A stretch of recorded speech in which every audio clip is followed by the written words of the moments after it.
Hello दोस्तों, मैं अनामिका सिंह स्वागत करती हूँ आप सबका आपके यूट्यूब चैनल नॉलेज कॉर्नर में। फ्रेंड्स, आज हम लोग जो टॉपिक पढ़ेंगे वनस्पति विज्ञान में यानी कि बॉटनी में, वो होगा जिम्नोस्पर्म। जिम्नोस्पर्म के इंपॉर्टेंट क्वेश्चन, चाहे वो अभी तक PGT, TGT, LT grade, GIC, GDC, DIET, D triple SB, NVS, KVS, Bihar PGT या फिर किसी भी एग्जाम में जहाँ पे पीजीटी टीजीटी लेवल तक के बॉटनी के क्वेश्चन आते हैं, उन सभी के जिम्नोस्पर्म से जितने भी क्वेश्चन पूछे गए आज हम लोग इस वीडियो में कवर करेंगे। तो आप हमारे साथ लास्ट तक बने रहिएगा। अगर आप चैनल पे नए हैं तो प्लीज़ आगे बढ़ने से पहले चैनल को सब्सक्राइब कर लीजिए, क्योंकि बाद में आप इतना बिजी हो जाते हैं, खो जाते हैं वीडियो क्वेश्चन देखने में, क्योंकि एग्जाम पास है तो आप सब्सक्राइब करना भूल जाते हैं। इसलिए आपसे अनुरोध है, प्लीज़ फटाफट से चैनल को सब्सक्राइब करिए। उसके बाद हम लोग आगे बढ़ते हैं। साथ ही साथ फ्रेंड, आपसे एक रिक्वेस्ट और भी है कि ये आपका अपना परिवार है, आपका अपना यूट्यूब चैनल है। प्लीज़ इसको ज़्यादा से ज़्यादा ग्रो कराने में हमारी मदद करिए, ज़्यादा से ज़्यादा सभी दोस्तों तक शेयर करिए, वीडियो को लाइक करिए और चैनल को सब्सक्राइब करिए। साथ ही कमेंट बॉक्स में अपना एक कमेंट ज़रूर हमारे लिए छोड़ा करिए। आपके कमेंट से दो चीज़ें होती हैं, एक तो हमें मोटिवेशन मिलता है और दूसरा ये होता है कि यूट्यूब जो है एल्गोरिदम को आगे बढ़ाता है, यानी कि वो कई सारे लोगों को अपनी तरफ से शेयर करता है जब इस पे लोग एक्टिव रहते हैं। तो प्लीज़ कमेंट करने में आप लोग का कोई चार्ज नहीं लगता, वीडियो लाइक करने में कोई चार्ज नहीं लगता। आप लोग से अनुरोध है, ज़्यादा से ज़्यादा कमेंट और ज़्यादा से ज़्यादा लाइक किया करिए, ठीक। स्टार्ट करते हैं क्वेश्चन। क्वेश्चन है, in which of the following male and female gametophytes do not have an independent free living existence. निम्नलिखित में से किसमें नर व मादा युग्मोद्भिद का स्वतंत्र जीवन नहीं होता? ऑप्शन है मॉस में, लीवरवर्ट में, टेरिडोफाइट में या जिम्नोस्पर्म में। निम्नलिखित में से किसमें नर व मादा युग्मोद्भिद का स्वतंत्र जीवन नहीं होता है? क्वेश्चन और आंसर दोनों आपको दोनों लैंग्वेज में मिलेंगे। बस आपको हमारे सपोर्ट के लिए ज़्यादा से ज़्यादा लोगों तक शेयर करना होगा और कमेंट बॉक्स में अपना कमेंट और पूछे गए क्वेश्चन का जवाब भी टाइप करते रहना होगा, ठीक है। इसका जो सही जवाब हो जाएगा वो हो जाएगा ऑप्शन डी, जिम्नोस्पर्म। इसी चैनल पे अभी तक हम लोगों ने pteridophyta, bryophyta, lichen, fungi, algae, इन सब के इंपॉर्टेंट क्वेश्चन डिस्कस कर लिए। अगर आपने देखा तो बहुत अच्छी बात, अगर नहीं देखा तो हमारे इसी चैनल पे आप उसको भी देखिए। और हमारे इसी चैनल पे एलटी ग्रेड की कंप्लीट तैयारी, जिसमें आपको जूलॉजी और बॉटनी के दोनों पोर्शन और साथ ही साथ जीएस के भी पोर्शन मिलेंगे। तो जीएस की क्लासेस भी इसी चैनल पे चल रही हैं, आप उनको भी ज़रूर देखें, ठीक है। इसका सही जवाब ऑप्शन डी हो जाएगा, जिम्नोस्पर्म। जिम्नोस्पर्म में नर व मादा युग्मोद्भिद का स्वतंत्र जीवन नहीं होता है। युग्मोद्भिद की वह जोड़ी स्पोरोफाइट्स के अंदर स्पोरेंजिया में सुरक्षित रहती है। मादा युग्मोद्भिद यानी समझ रहे हैं, गैमेटोफाइट्स स्पोरेंजिया के भीतर रहते हैं, जबकि नर गैमेटोफाइट्स माइक्रोस्पोरेंजिया में होते हैं। मॉस, लीवरवर्ट और टेरिडोफाइट्स में नर व मादा गैमेटोफाइट्स का स्वतंत्र जीवन होता है। ऑप्शन डी इसका सही जवाब हो जाएगा। अगला question, vegetative reproduction in cycas is by. Cycas में कायिक जनन होता है बल्बिल, बीजाणु पर, बीजाणुकाय, कोई नहीं, यानी कि स्पोरोफिल, न्यूक्लियस या इनमें से कोई नहीं। सही जवाब हो जाएगा ऑप्शन ए, बल्बिल। बल्बिल साइकस में कायिक जनन बल्बिल के माध्यम से होता है। साइकस में यह बल्बिल एक द्वितीयक बल्ब जैसी संरचना होती है, जो पत्ती व तने के मध्य कोणीय भागों पर फूलों के रूप में उगता है। इसे बल्बलेट भी कहा जाता है। यह पूर्ण आकार में विकसित हो जाता है और पौधे से गिर जाता है और एक नया पौधा विकसित करता है। ऑप्शन ए इसका सही जवाब हो जाएगा। अगला question, in which of the ovule is not covered by ovary. किसमें बीजांड अंडाशय से ढका हुआ नहीं होता है? एंजियोस्पर्म, टेरिडोफाइटा, जिम्नोस्पर्म या ब्रायोफाइटा। सही जवाब ऑप्शन सी, जिम्नोस्पर्म। जिम्नोस्पर्म यानी कि अंडावृतबीजी पौधों में बीजांड अंडाशय से ढका हुआ नहीं रहता है। अंडावृतबीजी पौधे बीजीय पादपों का एक उपसंग है, जिसमें बीज तो बनता है परंतु ये बीज नग्न रूप से पादपों पर ही लगे रहते हैं, अर्थात इनके विकसित बीज किसी खोल भित्ति या फल के बंद नहीं होते। अंडाशय का पूर्णता अभाव होता है। देखिए, मैंने आपसे कहा था कि मैं बॉटनी के क्लासेस बंद कर दूंगी, लेकिन जैसे ही मैंने आपसे ये बात कहा, आप सभी ने मिलकर सपोर्ट किया, चैनल पे सब्सक्राइब भी बढ़े और वीडियो पे व्यू भी आया। इसी तरह आप लोग हमेशा अपना सपोर्ट, अपना आशीर्वाद बनाए रखिए और मैं आप लोगों के लिए हमेशा कुछ ना कुछ नया लाती रहूँगी, ठीक है। और आपको किस बुक का डिस्कशन करना है आप उसको भी हमें कमेंट बॉक्स में बता देंगे, तो वो बुक भी हम आपके लिए ज़रूर लाएंगे, ठीक है। अगला क्वेश्चन है, और जिन लोगों ने शेयर करा, सब्सक्राइब करा, उन लोगों को दिल से धन्यवाद। क्वेश्चन है, ईच पाइनस निडल कंटेन, प्रत्येक पाइनस निडल में पाया जाता है 1 vascular bundle, 2 vascular bundle, 3 vascular bundle या फिर मेनी वैस्कुलर बंडल। सही जवाब हो जाएगा option B 2 vascular bundle. Pinus के निडल की बाह्य रूपरेखा ट्रायंगुलर होती है। बाह्य त्वचा में कोशिका भित्ति मोटी तथा क्यूटिकल से ढकी होती है। प्रत्येक पाइनस निडल जो उसकी पत्ती में रूपांतरण होता है, जो उसकी निडल होती है, ये पत्ती में आगे चल के रूपांतरण होता है, में 2 जो है वैस्कुलर बंडल यानी कि 2 संवहन बंडल जो है वो मौजूद होते हैं। तो ऑप्शन बी इसका सही जवाब हो जाएगा। ठीक, अगला क्वेश्चन, यहाँ पे ये पाइनस के निडल लीफ का एक डायग्राम दिखाया गया है। वैस्कुलर बंडल क्या होता है, जाइलम और फ्लोएम ही तो होता है। तो यहाँ पे देखिए आपको ये जाइलम दिख रहा है, ये फ्लोएम दिख रहा है, इसी को तो वैस्कुलर बंडल कहा जाता है। अगला क्वेश्चन, निम्नलिखित पुनरावृत्ति में किस समूह के अंतर्गत केवल जीवाश्म आते हैं? Which of the following group of gymnosperm included only fossil, किसमें आता है? साइक्लेडेल्स, कोनीफेरल्स, गिंगोएल्स या फिर साइकेडोफिलिकेल्स। इसका जो सही जवाब हो जाएगा वो क्या होगा? सही जवाब ऑप्शन डी। एक मिनट यार, क्या हो रहा है? ऑप्शन डी यानी कि साइकेडोफिलिकेल्स। ऑप्शन डी इसका सही जवाब हो जाएगा। साइकेडोफिलिकेल्स अंडावृत्ति का वह समूह है जिसके अंतर्गत केवल जीवाश्म आते हैं। जीवाश्म यानी कि फॉसिल आते हैं। इन्हें सीड फर्न के रूप में भी जाना जाता है। अगर पूछा जाए सीड फर्न किसका कॉमन नाम है, तो साइकेडोफिलिकेल्स का कॉमन नेम सीड फर्न है। साइकेडोफिलिकेल्स जिम्नोस्पर्म का एक विलुप्त क्रम है जो कार्बोनिफेरस काल में फले फूले और इस काल में जीवाश्म फर्न के पत्तियों में इतनी समृद्धि थी कि इन्हें फर्न का युग भी कहा गया। अगर पूछा जाए फर्न एज कौन सा कहलाता है, तो फर्न एज जो है कार्बोनिफेरस काल जो है इसे फर्न एज के नाम से जाना जाता है। इनके पास फर्न और बीजीय पौधे दोनों ही विशेषता थी। इसके अंतर्गत वे बीज के माध्यम से प्रजनन करते थे और फिर फर्न जैसी पत्तियां बनाए रखते थे। तो ऑप्शन डी इसका सही जवाब हो जाएगा। अगला क्वेश्चन, निम्नलिखित में से कौन सा गण जीवाश्म नग्नबीजी है? गिंगोल्स, कोनीफेरल्स, साइकेडोफिलिकेल्स या फिर नीटेल्स। कौन सा वह गण है, कौन सा वो ऑर्डर है जो फॉसिल जिम्नोस्पर्म है, यानी कि ओनली फॉसिल जिम्नोस्पर्म यानी नग्नबीजी है?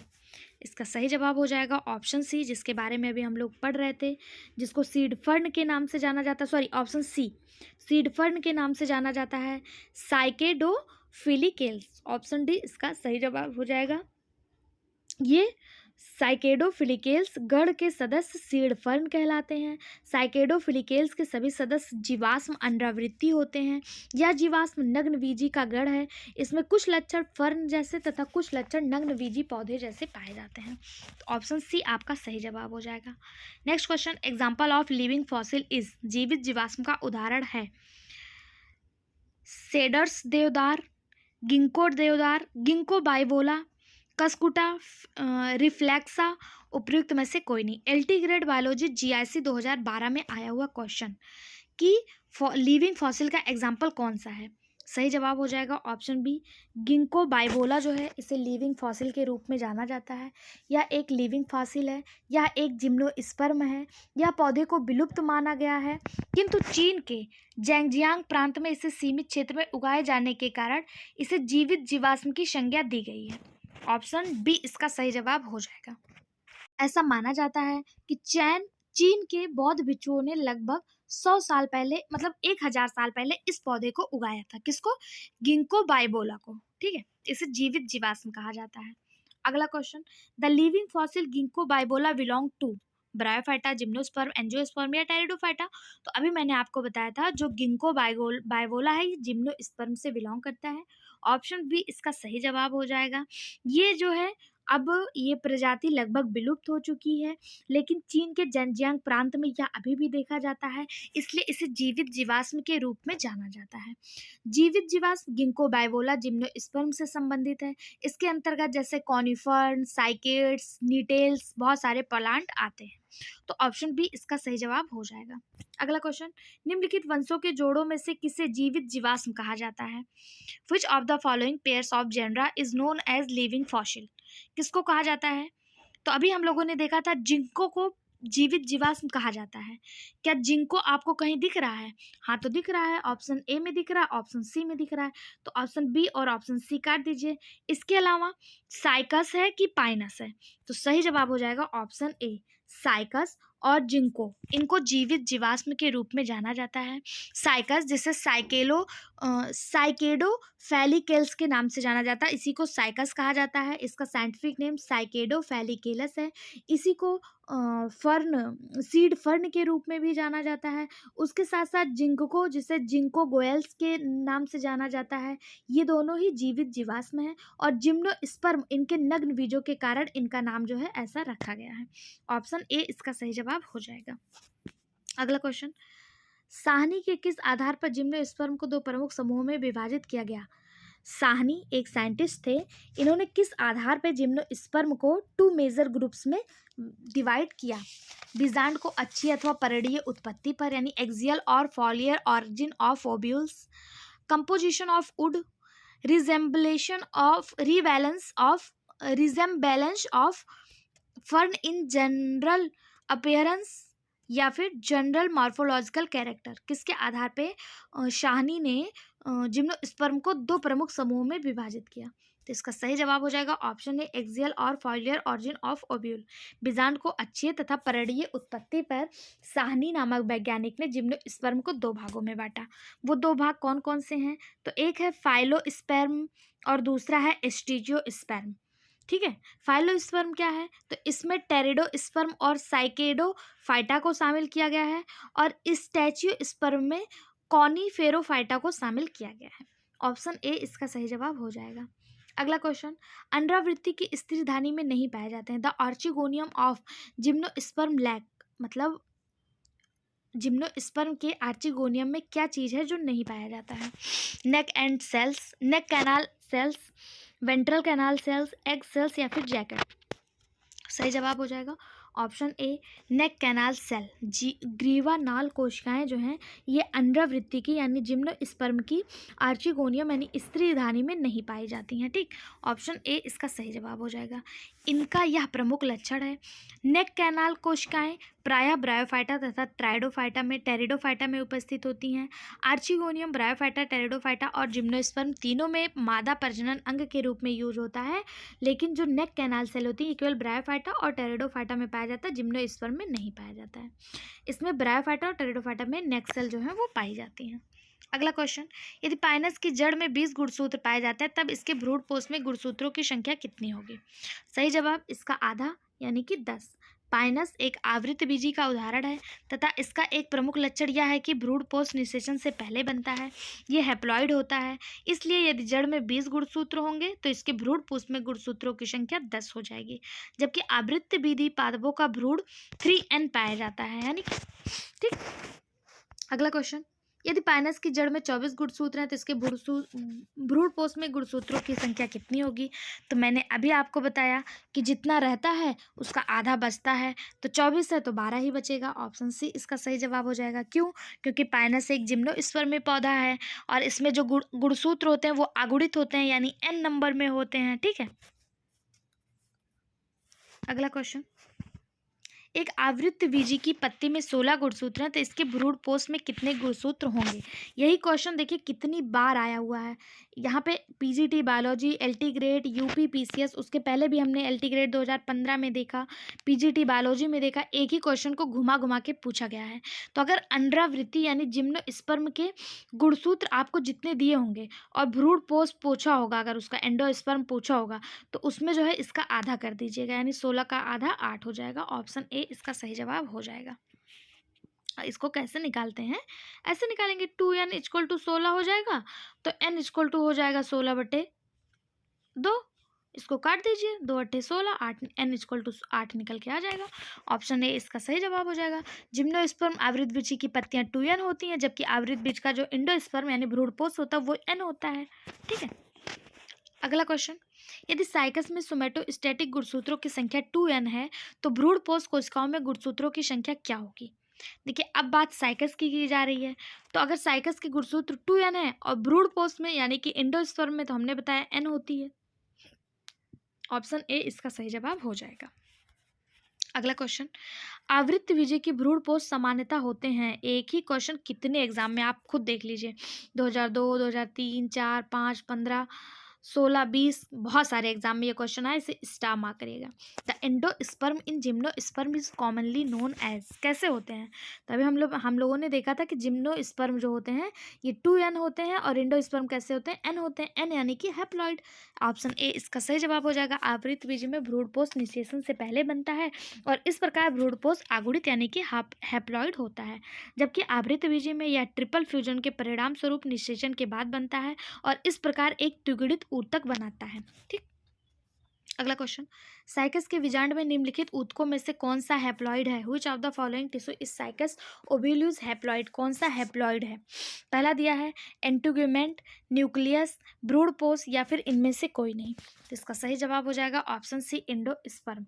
साइकस के विजांड में भ्रूणपोष आगुणित होता है। साइकस एक बहुत प्राचीन वंश साइकेडोफाइटा से संबंधित पौधा है। इसका बीजांड पादप में सबसे बड़ा होता है। इसका व्यास 6 से 7 सेंटीमीटर है। इसके बीजांड में भ्रूणपोष होता है जो आगुणित गैमेटोफाइटा ऊतक है और निषेचन से पहले बनता है। साइकस एक लिविंग फॉसिल के रूप में भी कंसीडर किया जाता है।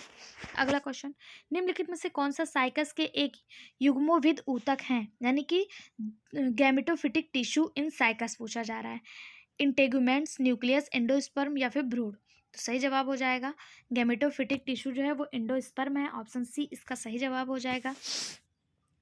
ठीक है, यही क्वेश्चन टीजीटी में आया था, यही क्वेश्चन पीसीएस में भी आया है। अगला क्वेश्चन, जिम्नोस्पर्म में फल नहीं बनता क्योंकि? जिम्नोस्पर्म में फल क्यों नहीं बनता? उसमें परागण नहीं होता, वे बीज रहित पादप हैं, उनमें कोई अंडाशय नहीं पाया जाता यानी ओवरी प्रेजेंट नहीं होती है, या फिर निषेचन की प्रक्रिया नहीं होती यानी कि फर्टिलाइजेशन नहीं होता है। तो ऐसा कुछ नहीं है कि उनमें निषेचन नहीं होता, वो बीज रहित हैं, वो परागण नहीं, उनमें जो होता है ना ओवरी नहीं पाई जाती है, इसलिए वो नेकेड सीड प्लांट कहलाते हैं, इसलिए इसमें जो है फल नहीं बनता है। तो ऑप्शन सी इसका सही जवाब हो जाएगा। ठीक है, अगला क्वेश्चन, अगर पूछा जाए जिम्नोस्पर्म शब्द को प्रतिपादित किसने किया? तो अनरावृत्ति यानी जिम्नोस्पर्म को प्रतिपादित किया था थियोफ्रेस्टस। थियोफ्रेस्टस वही वैज्ञानिक है जिन्हें फादर ऑफ बॉटनी कहा जाता है, BOTANY, जिन्हें फादर ऑफ बॉटनी कहा जाता है थियोफ्रेस्टस। इन्होंने ही जिम्नोस्पर्म शब्द को जो है प्रतिपादित किया था। अगला क्वेश्चन, पाइनस में परागकण किस अवस्था में स्फुटित होते हैं? In pinus pollen grain dissect at 3 cell stage, 2 cell stage, 4 cell stage या 5 सेल स्टेज?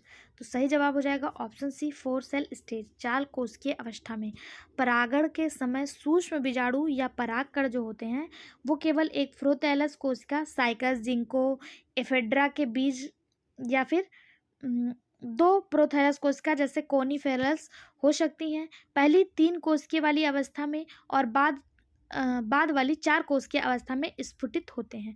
इसके अलावा कोई एंडेथीरियम नहीं है, इसमें शुक्राणु उत्पन्न होते हैं। चीड़ के पराग में एक दाने में 2 वायु कोशिकीय होती हैं, इसे हवा में स्फुटित करते हैं।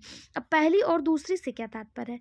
पहली यानी जो हमने बताया आपको साइकस, गिंको, एफेड्रा के बीज, ये सभी 3 सेल स्टेज होते हैं, जबकि कोनिफेरल जो होते हैं, प्रोथैलियल कोशिकाएं होती हैं, ये 4 सेल होते हैं। ठीक है, अगला क्वेश्चन, साइकस के प्रशुक्रजन्य होते हैं यानी स्पर्मेटोजॉइड ऑफ साइकस आर कैसे होते हैं? टॉप शेप्ड, मल्टीसिलेटेड, बाइसिलेटेड, नॉन सिलेटेड या ऑल ऑफ एबव?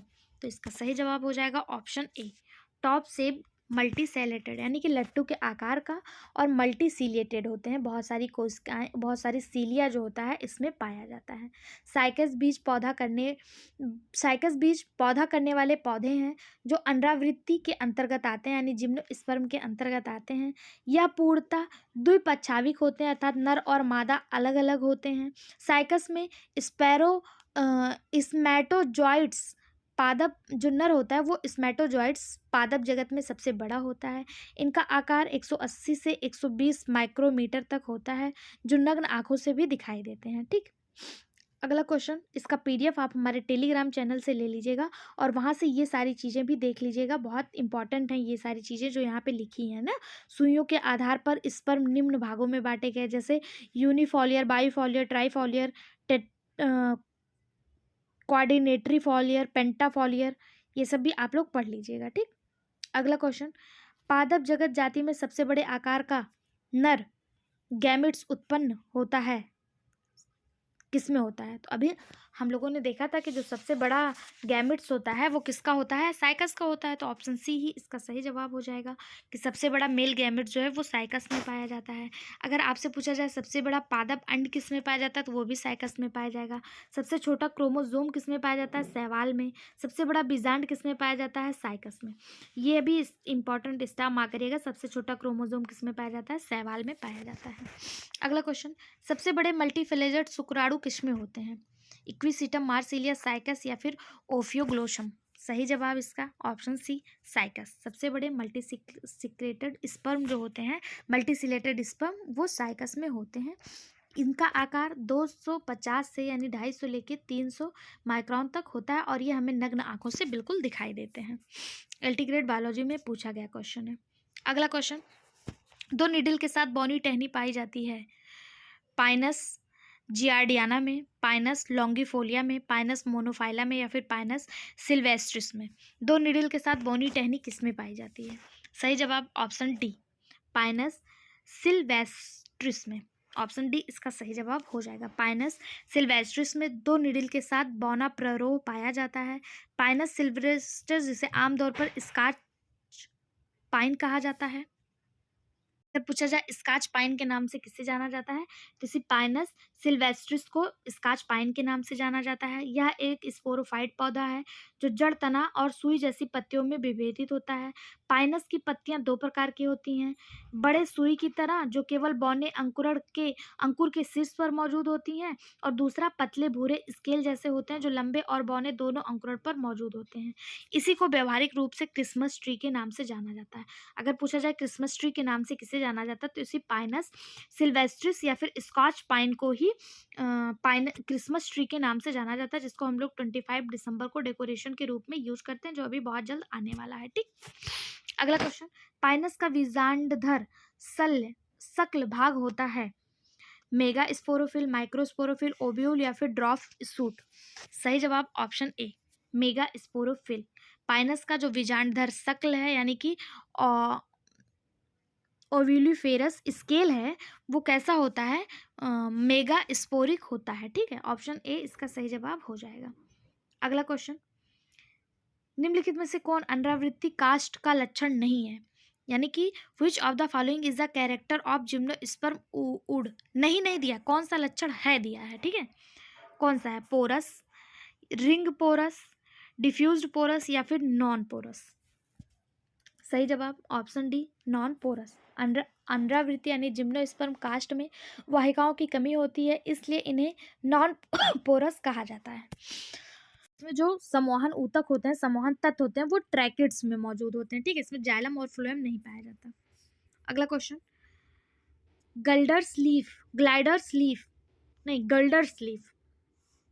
स्टेटस विशिष्ट लक्षण हैं। Girdled leaf traces are character of cycas, pinus, lycopodia या फिर सैलिसिनेला?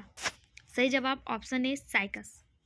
गर्डलेड लीफ जो है ये साइकस का विशिष्ट लक्षण है। ऑप्शन ए इसका सही जवाब हो जाएगा। साइकस साइकेडोफाइटा से संबंधित है। इसमें दो प्रकार के पत्तों के निशान होते हैं, जिन्हें प्रत्यक्ष और गर्डल के आकार के पत्तों के निशान के रूप में जाना जाता है। लीफ ट्रेस जाइलम से पानी और खनिज को प्रकाश संश्लेषण के लीफ लैमिना में ले जाने में मदद करते हैं। ठीक, ऑप्शन ए इसका सही जवाब हो जाएगा। अगला क्वेश्चन, पर्णमेखला अनुपथ किसके तने की विशेषता है?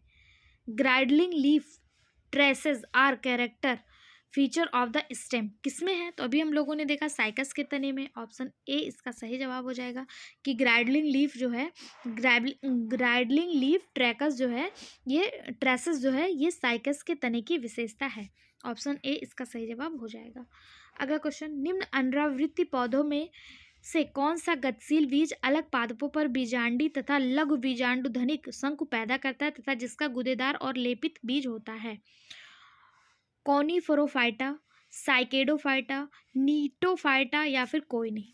इसका सही जवाब हो जाएगा ऑप्शन बी, साइकेडोफाइटा। साइकेड्स और गिंको दोनों ही प्राचीन अंडावृत्ति हैं जिसमें गतिशील युग्मक होते हैं जो विभिन्न पौधों पर गतिशील शुक्राणु पैदा करते हैं। अंडाकार और लघु बीजाणुधानु शंकु धारण करता है। इसमें गंधयुक्त मांसल बीज होते हैं। साइकेडोफाइटा जिम्नोस्पर्म का एक डिवीजन है जिसमें ताड़ के पौधे यानी कि पाम ट्री जो हैं के समान पत्तियों वाले पौधे शामिल होते हैं। तो ऑप्शन बी इसका सही जवाब हो जाएगा। अगला क्वेश्चन, कौन सा कथन साइकस के लक्षण का वर्णन नहीं करता है? ध्यान दीजिएगा, यहाँ पे दिया हुआ नहीं करता है। पहला दिया 2 काइंड्स ऑफ लीफ, 2 तरह की पत्तियां। दूसरा दिया मोनोसियस। तीसरा दिया है कील आकार के माइक्रोस्पोरोफिल यानी वेज शेप माइक्रोस्पोरोफिल, या फिर जड़ में माइकोराइजिया संगत यानी माइकोराइजल एसोसिएशन इन रूट। कौन सा जो है साइकस का लक्षण नहीं है? तो इसका सही जवाब हो जाएगा ऑप्शन बी, मोनोसियस। साइकस एक अंडावृत्ति पौधा है और साइकेडेशी कुल से संबंधित है। इसमें बिना शाखा वाले तने जो हैं वो मौजूद होते हैं। नर और मादा शंकु या जिसे स्ट्रोबिली कहा जाता है ये अलग अलग पेड़ों पर मौजूद होते हैं, इसलिए यह एक द्विअर्थी पौधा है यानी डायसियस है, मोनोसियस नहीं है। यही इसका गलत जवाब हो जाएगा और गलत होते हुए भी यही सही हो जाएगा क्योंकि पूछा है कि कौन सा नहीं करता है। ठीक है,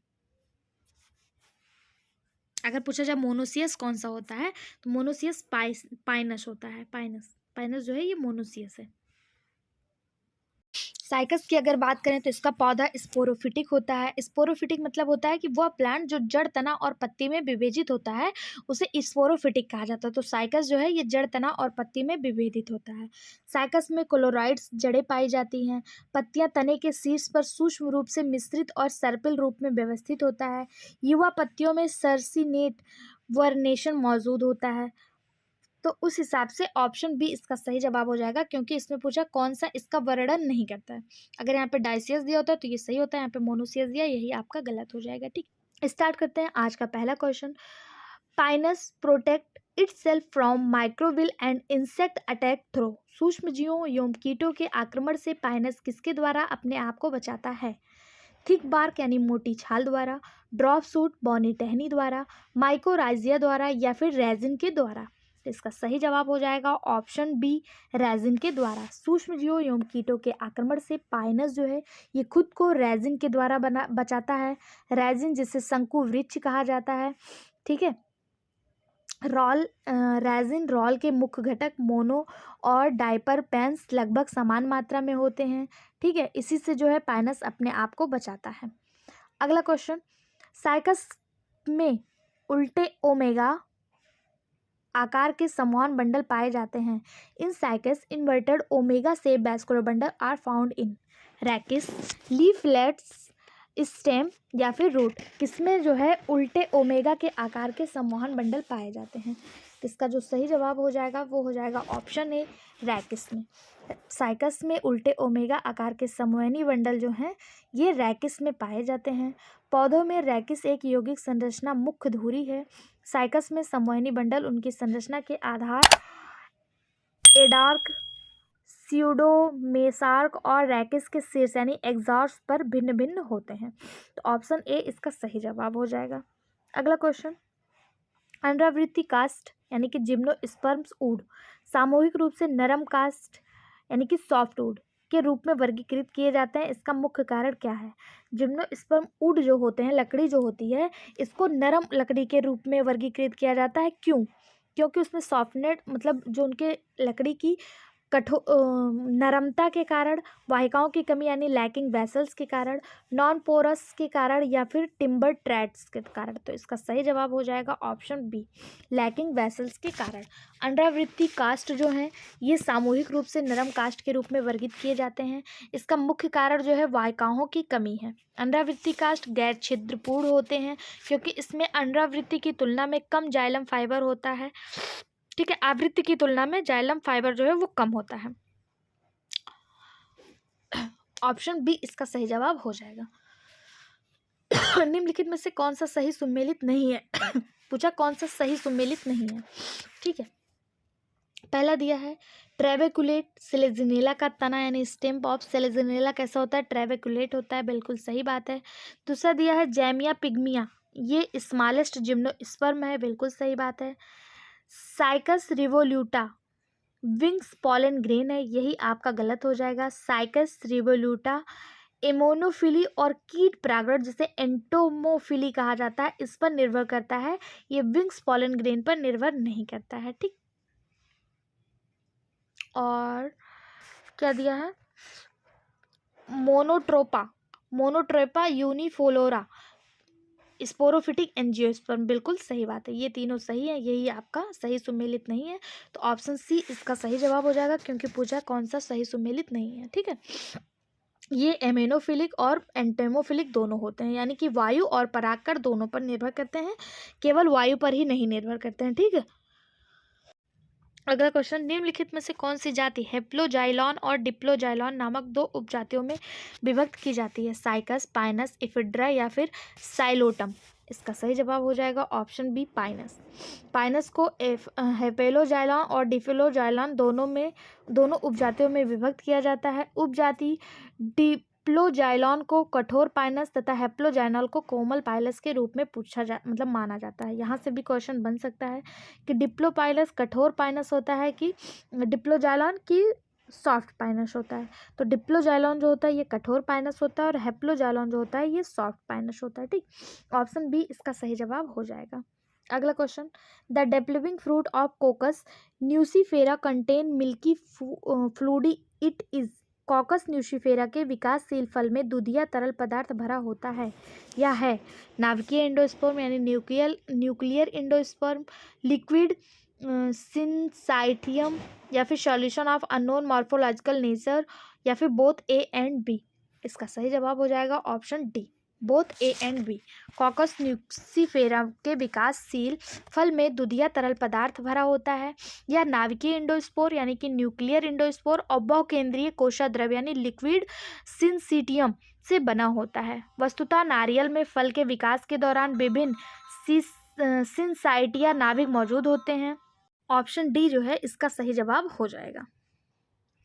अगला क्वेश्चन, निम्नलिखित में से किस जिम्नोस्पर्म की प्रजातियां न्यूमेटोफोर होती हैं, साइकस, टेक्सोडियम, जाइमिया या फिर पाइनस, सही जवाब ऑप्शन बी टेक्सोडियम। टेक्सोडियम में न्यूमेटोफोर होते हैं, या जड़ में पाया जाता है और गैसीय विनिमय में मदद करता है। दलदलीय क्षेत्रों जैसे मैक्सिको हो गया, फ्लोरिडा हो गया, यहाँ पे जो पौधे उगते हैं इनको बढ़ने के लिए निमेटोफोर जैसे अंग जो है इसमें पाए जाते हैं, और ये करते क्या है, तो ये गैसीय विनिमय यानी कि ऑक्सीजन कार्बन डाइऑक्साइड को आने जाने में सहायता करते हैं, ऑप्शन बी इसका सही जवाब हो जाएगा। अगला क्वेश्चन, पाइनस के लिए क्या सत्य है, यानी कि चार आपको चीज़ें दी हुई हैं, पूछा इनमें से पाइनस पे क्या सत्य है। Pinus monoxylic wood and haustorial pollen tube होता है ऐसा नहीं होता है। पाइनस जो होता है ये पिक्रोजाइलिक वुड होता है और एक्टोमाइकोराइजिया इसमें प्रेजेंट होता है, ऑप्शन बी इसका सही जवाब हो जाएगा। एक्टोमाइकोराइजिया इसकी जड़ कवक के साथ सहजीवी संबंध दर्शाती हैं, इन जड़ों का आकार सब सामान्य जड़ों से जो है वो भिन्न होता है। ठीक है, तो एक्टोमाइकोराइजिया प्रेजेंट होता है और पिकोजाइलिक वुड इसमें पाया जाता है, ऑप्शन बी इसका सही जवाब हो जाएगा। अगला क्वेश्चन, सबसे छोटा जिम्नोस्पर्म कौन सा है, साइकस रेवोल्यूटा, बोवेनिया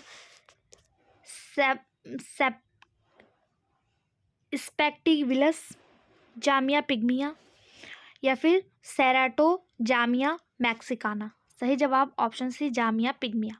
जामिया पिग्मिया कहीं कहीं बोलने में थोड़ा सा प्रॉब्लम हो जाती है, इतने टफ नाम दिए हैं, तो आप लोग प्लीज़ कमेंट बॉक्स में ऐसा मत लिखा करिए कि पहले खुद से पढ़ना सीख लो। आप भी अगर कंटिन्यू किसी चीज़ों को बोल रहे हैं ना तो वो टंग स्लिप हो ही जाता है। ठीक है, ऑप्शन सी इसका सही। पूरी मेहनत को आप 1 मिनट में बर्बाद कर देते हैं कि खुद से बोलना सीख लो, ये क्या है, ऐसे कमेंट आप करेंगे तो कौन आएगा इस चैनल पे वीडियो को देखने, क्योंकि लोग कमेंट पढ़ते हैं कि देखें वीडियो अच्छा बन रहा है कि नहीं, लोग कैसा कमेंट कर रहे हैं। इसलिए आपसे बार बार मैं कहती हूँ कि आप लोग अच्छे कमेंट, अच्छे फीडबैक कमेंट बॉक्स में डाला करिए। सबसे छोटा जिम्नोस्पर्म जामिया पिग्मिया है, अगर सबसे बड़ा पूछा जाए तो साइकस रेवोल्यूटा है। ठीक है, ऑप्शन सी इसका सही जवाब हो जाएगा। अगला क्वेश्चन, आर्किगोनिया उपस्थित है, आर्किगोनिया आर अपसेंट, अनुपस्थित है, अपसेंट किसमें है, नीटम, सेलाजिनिला, मार्सिलिया या फिर साइकस। सही जवाब हो जाएगा ऑप्शन ए नीटम। नीटम क्या है, एक अंडावृत्ति बीजी पौधा है। इसे आर्किगोनिया स्त्रीधानी जो होता है, आर्किगोनियम जानते हैं ना स्त्रीधानी होता है, ये अनुपस्थित होता है, ठीक है। जबकि सेलाजिनिला, मार्सिलिया और साइकस में ये प्रेजेंट होता है। नीटम प्रजातियां की विशेषता ड्यूक्यूसेट पत्तियां, ड्यूक्यूसेट लीफ, पिन्नेट लीफ और साथ ही साथ जो है इसमें क्या कहते हैं, पिन्नेट लीफ वेन्स और तनों में बेसल्स की उपस्थिति, ये सारी चीज़ें नीटम लीफ में जो है वो मौजूद होती हैं, ठीक है। अगला क्वेश्चन, डिप्लोजाइलिक संवहनी बंडल पाए जाते हैं किसमें, साइकस में। डिप्लोजाइलिक संवहनी बंडल जो है ये साइकस में पाए जाते हैं, ऑप्शन बी इसका सही जवाब हो जाएगा। अगला क्वेश्चन, मज्जा किरणें की ऊंचाई और चौड़ाई का अध्ययन करने के लिए आप निम्नलिखित में से किस प्लेन में पाइनस के तने को विभाजित करने का सुझाव देंगे। यानी कि जो मेडुलरी रे है उसकी ऊंचाई और चौड़ाई का अगर आप अध्ययन करना चाहते हैं तो आप किस प्लेन में पाइनस के तने को डिवाइड करने का जो है वो सोचेंगे, किस तरह से उसको डिवाइड करें। स्पर्श रेखा अनुदैर्ध्य यानी कि tangential longitudinal, radial longitudinal, transverse longitudinal या फिर नन ऑफ एबव। तो इसका सही जवाब हो जाएगा ऑप्शन बी रेडियल लॉन्गिट्यूडनल। अगर आप मेडुलरी ले यानी मज्जा किरणों की ऊंचाई और चौड़ाई का अध्ययन करना चाहते हैं तो पाइनस के तने को रेडियल अनुदैर्ध्य सेक्शन में विभाजित किया जाना चाहिए। मज्जा किरणें लकड़ी की कुछ प्रजातियां में पाई जाती हैं, यह प्रजातियों में पाई जाने वाली कोशिकीय संरचना है। ये रेडियल प्लेनर संरचनाओं के रूप में दिखाई देते हैं जो ग्रोथ रिंग के लंबवत होते हैं, ठीक। ऑप्शन बी इसका सही जवाब हो जाएगा। अगला क्वेश्चन, निम्नलिखित में से कौन सा कथन गलत है। मार्सिलिया इज हाइड्रोफिटिक फर्न, क्या ये सही है, तो सही है, मार्सिलिया जो है ये हाइड्रोफिटिक है और ये फर्न भी है। दूसरा है इक्विसीडियम के स्पोरेंजियम में उपस्थित बीजाणुओं पर इलेटर्स पाए जाते हैं। इक्विसीडियम जिसे हॉर्स टेल के नाम से जाना जाता है, इसके बारे में हम लोगों ने बहुत अच्छे से पढ़ा है कि इसमें इलेटर्स पाए जाते हैं। तीसरा दिया साइकस ऊंची प्रकृति रूप में पहाड़ियों पर उगते हुए पाए जाते हैं। अच्छा, साइकस जो साइकाडेल्स क्रम में रखा जाता है, क्या आपको मैंने ये कभी पढ़ाया कि ये जो है पहाड़ियों पर पाए जाते हैं, यही जो हो जाएगा ये गलत हो जाएगा, ठीक है। साइकस प्रकृति रूप में बगीचों में उगता है। साइकस सदाबहार धीमी गति से बढ़ने वाला ताड़ जैसा छोटा पौधा होता है, छोटा पेड़ है। इसकी औसत ऊंचाई 1.5 से लेके 5 मीटर तक होती है। यह बगीचों में खेती के तहत अच्छी तरह से बढ़ता है, ठीक है, जरूरी नहीं है कि ये ऊंची पहाड़ियों पर उगे। साइकस एक द्विगुणित पौधा है, बिल्कुल सही बात है, साइकस जो है ये द्विगुणित है यानी कि डिप्लॉयड है, ठीक है। तो इसका जो सही जवाब ऑप्शन सी गलत होते हुए भी यही सही हो जाएगा क्योंकि पूछा कौन सा गलत। अगला क्वेश्चन, साइकस लीफलेट में संवहनी बंडल है। The cycas leaflet are the vascular bundle is endarch, mesarch, exarch या फिर कॉन्सेंट्रिक। सही जवाब ऑप्शन बी मेजॉर्ज। सब साइकस लीफलेट में संवहनी बंडल मेजॉर्ज होता है, ऑप्शन बी इसका सही जवाब हो जाएगा। अगला क्वेश्चन, निम्नलिखित में से कौन सा पाइनस के लिए सत्य नहीं है। ध्यान दीजिएगा, यहाँ पूछा कौन सा सत्य नहीं है। पहला दिया है सहपत्र और बीजांडधर सल्क होता है, बिल्कुल सही बात है। रेजिन कैनाल और निडल होता है, बिल्कुल सही बात है।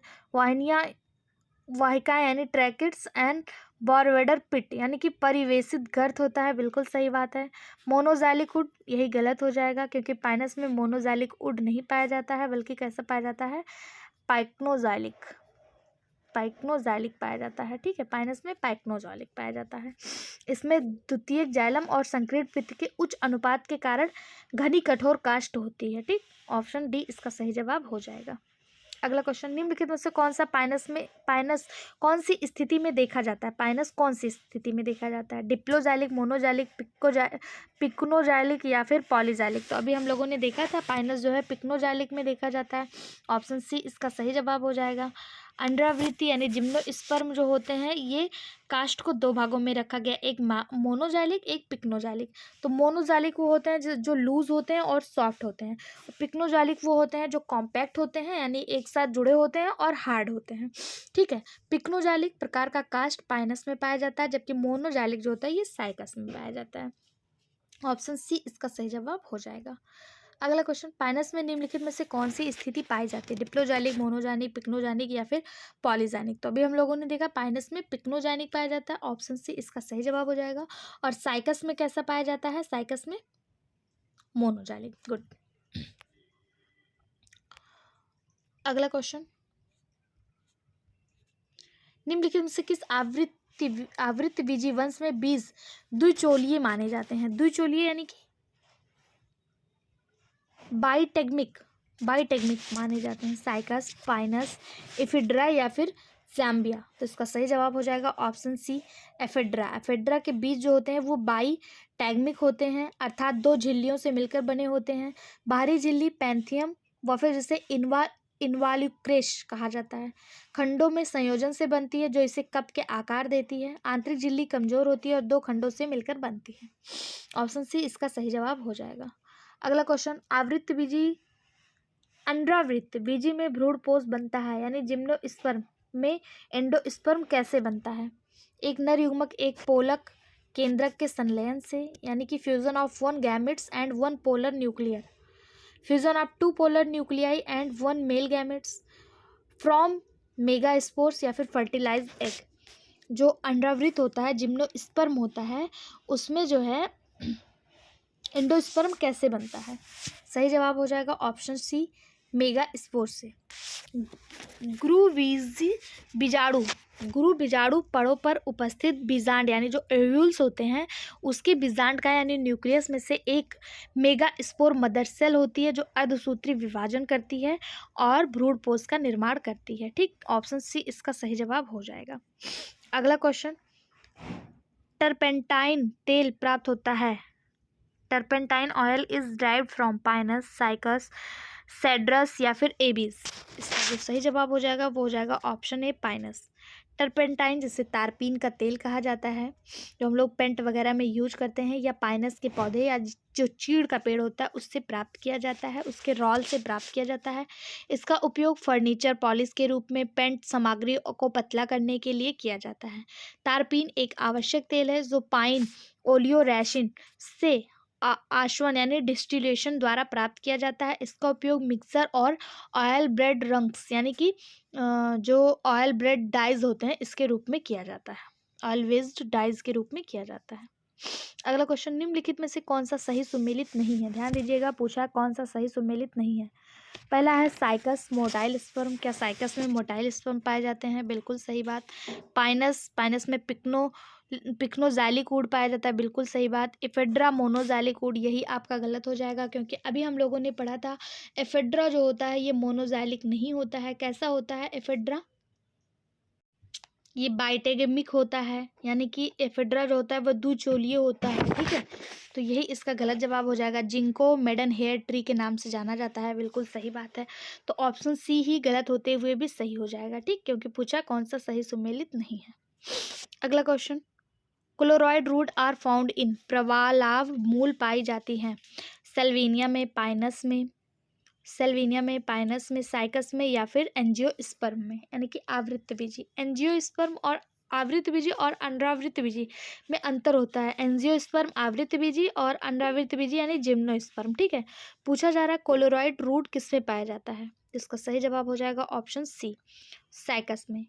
प्रवालाव मूल साइकस में पाया जाता है। ठीक है, ऑप्शन सी इसका सही जवाब हो जाएगा। यह तने के आधार पर गुच्छों में उत्पन्न होता है, जमीन के ऊपर फैल जाता है। यह द्विबीजपत्रीय शाखित एवं हरे भूरे रंग का होता है। इसमें प्रांतस्था में एक शैवाल क्षेत्र यानी एल्गल जोन होता है। नीले हरे शैवाल के साथ मिलकर ये जड़ ऊतक स्पेराजीन और शिट्रुलिन जैसे अमीनो एसिड के उत्पादन में भी सहायता करते हैं। ऑप्शन सी इसका सही जवाब हो जाएगा। अगला क्वेश्चन, क्लोराइड जड़ों में पाया जाता है। क्लोराइड जड़ें पाई जाती हैं किसमें? चीड़ में, लाइकोपोडियम में, साइकस में या फिर डायप्टेरिस में? तो सही जवाब क्लोराइड रूल अभी हम लोगों ने देखा साइकस में पाया जाता है। ऑप्शन सी इसका सही जवाब हो जाएगा। एल्टीग्रेड, टीजीटी, पीजीटी, पीसीएस कई एग्जाम में आया हुआ है। अगला क्वेश्चन, प्रोजिम्नोस्पर्म वर्ग को सृजन को किसने प्रस्तावित किया? बैक ने, हैरिस ने, थॉमस ने या फिर वाल्टसन ने? सही जवाब ऑप्शन ए बैक ने। बैक ने प्रोजिम्नोस्पर्म वर्ग को सृजन को प्रस्तावित किया। प्रोजिम्नोस्पर्म उड़ी बीजाणु धारण करने वाले पौधे का एक विलुप्त समूह है। इसमें असीमित विकास क्षमता के साथ संवहनी कैम्बियम और जाइलम फ्लोएम मौजूद होते हैं। कुछ विषम बीजाणु थे लेकिन अन्य सम बीजाणु थे। ऐसा माना जाता है कि ये ट्राइमेरोफाइट्स से विकसित हुए हैं और अंततः जिम्नोस्पर्म को जन्म दिया है। ऑप्शन ए इसका सही जवाब हो जाएगा। अगला क्वेश्चन, बहुबीजपत्री भ्रूण पाए जाते हैं, किसमें पाए जाते हैं? ट्राइकम, पाइनस, पेंटुनिया या फिर साइलोटम। पॉलीट्राइकोलिडॉन एम्ब्रियो जो है वो किस में पाया जाता है? सही जवाब ऑप्शन बी पाइनस में। पॉलीट्राइकोलिडॉन यानी बहुबीज पत्री भ्रूण जो है वो पाइनस में पाए जाते हैं। ऑप्शन बी इसका सही जवाब हो जाएगा। अगला क्वेश्चन, पाइनस का बीज है the seed of Pinus is, कैसा होता है? तो अभी हम लोगों ने देखा पॉलीट्राइकोलिडॉन होता है। ऑप्शन बी सही जवाब। अगला क्वेश्चन, निम्नलिखित में से कौन सा जीवित कॉर्डाइट माना जाता है, यानी कि लिविंग कॉर्डाइट है? साइकस, पाइनस, गिंको या फिर पोडोकार्प्स। सही जवाब ऑप्शन डी पोडोकार्प्स। पोडोकार्प्स को जीवित कॉर्डाइट्स के रूप में जाना जाता है। पोडोकार्प्स दो बीज वाला एक बीज शंकु है। पोडोकार्प्स को जीवित कॉर्डाइट लीफ क्यूटिकल के रूप में जाना जाता है, जो सूक्ष्म आकृति विज्ञान और एपिडर्मल से संबंधित है। कॉर्डाइट्स कार्बोनिफेरस और परमियन बीज पौधे हैं जिन्हें कोनिफर्स के से संबंधित माना जाता है। ये सूखी भूमि और गीले दलदल दोनों में उगते हैं। ऑप्शन डी इसका सही जवाब हो जाएगा। अगला question, diploxylic vascular bundle are found in, द्विदारुक संवहनी पुल पाए जाते हैं साइकस में, ओरोकैरिया में, इफेड्रा में या फिर पाइनस में। सही जवाब हो जाएगा ऑप्शन ए साइकस में। साइकस में डिप्लोजाइलिक वैस्कुलर बंडल जो हैं वो मौजूद होते हैं। साइकस के पुष्पक्रम में यह पाया जाता है क्योंकि इसमें सेंट्रीपेटल और सेंट्रीफ्यूगल जाइलम होता है।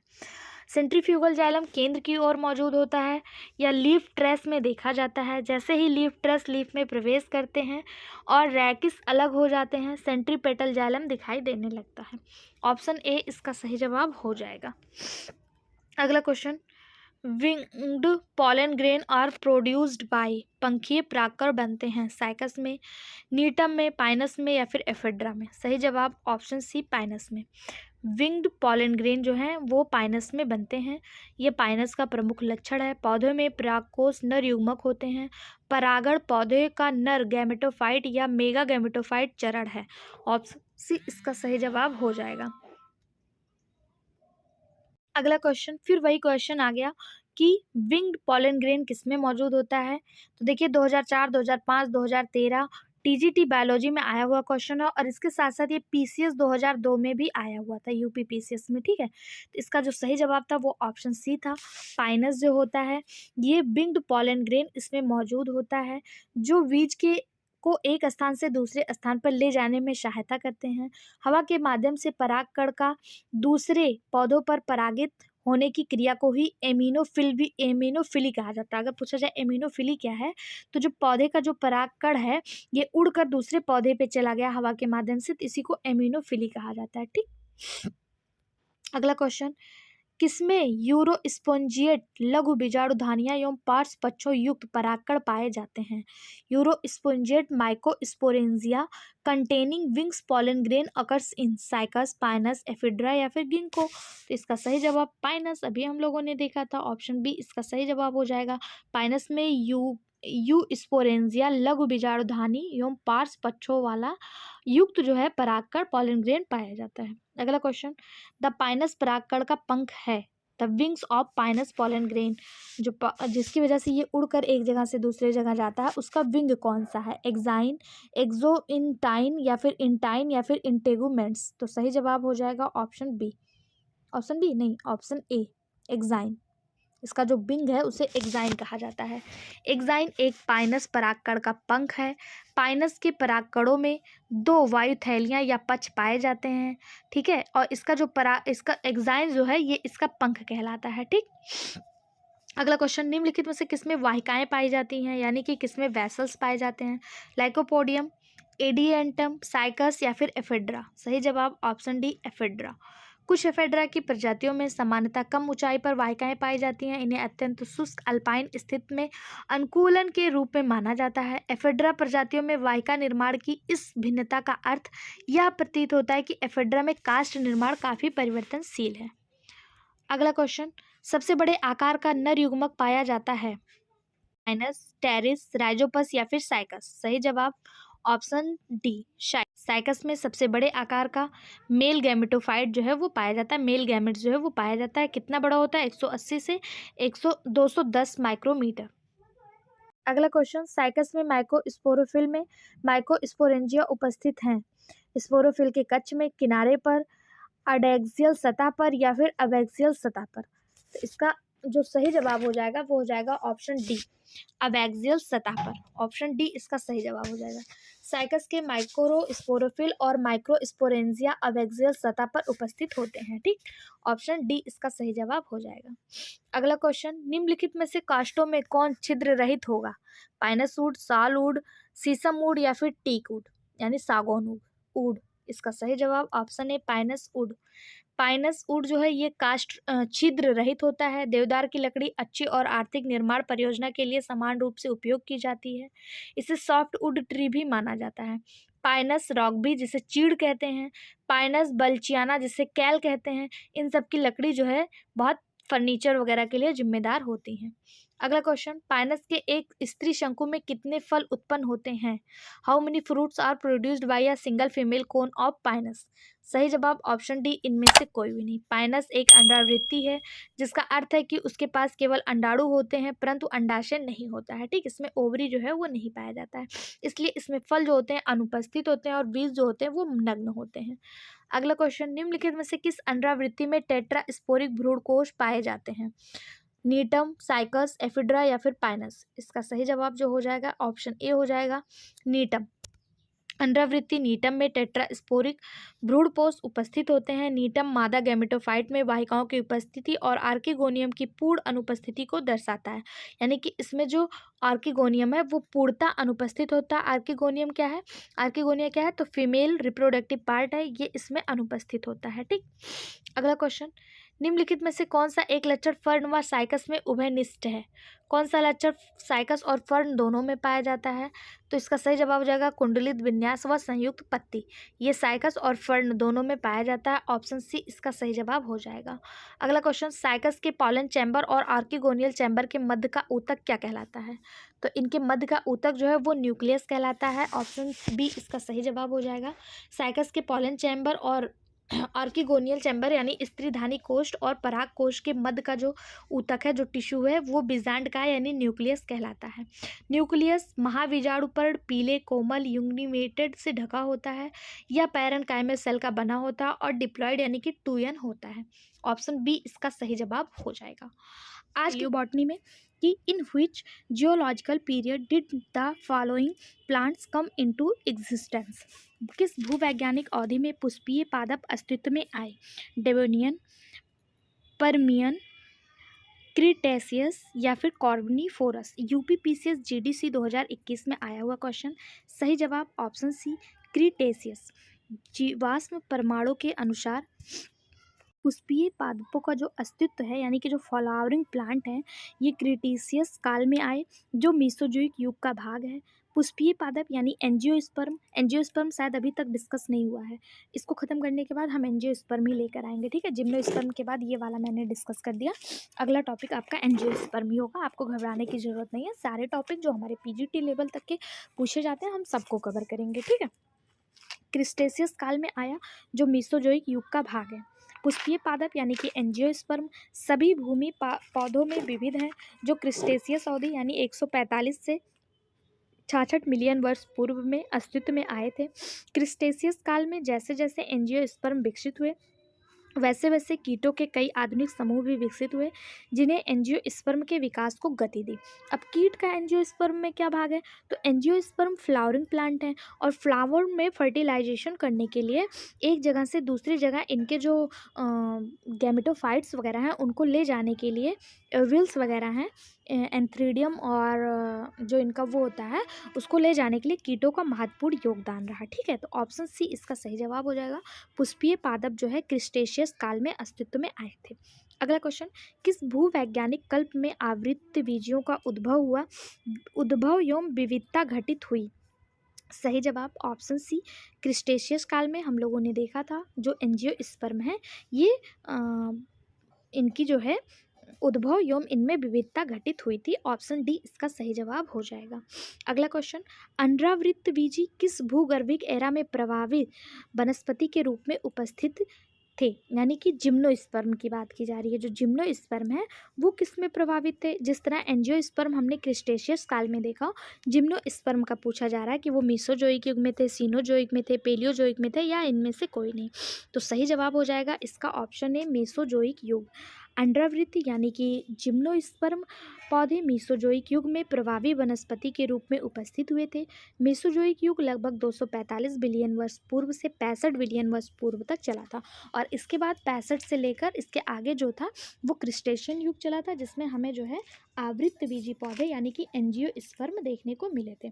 जिम्नोस्पर्म नॉन फ्लावरिंग थे और एंजियोस्पर्म जो थे ये फ्लावरिंग प्लांट थे। ठीक है, अगला क्वेश्चन, किस प्रकार के जीवाश्म में बाह्य एवं आंतरिक दोनों संरचना परिरक्षित होते हैं? In which type of fossils both the external as well as internal structure are prevent?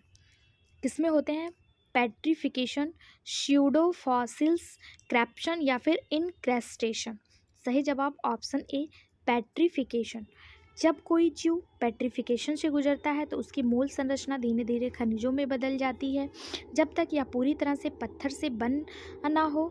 ठीक है, जब तक वो पूरी तरह से पत्थर से ना बन जाए तो उसकी जो संरचना होती है, अगर वो पत्थर से नहीं बना है तो उसकी संरचना क्या होती है? खनिजों में बदल जाती है।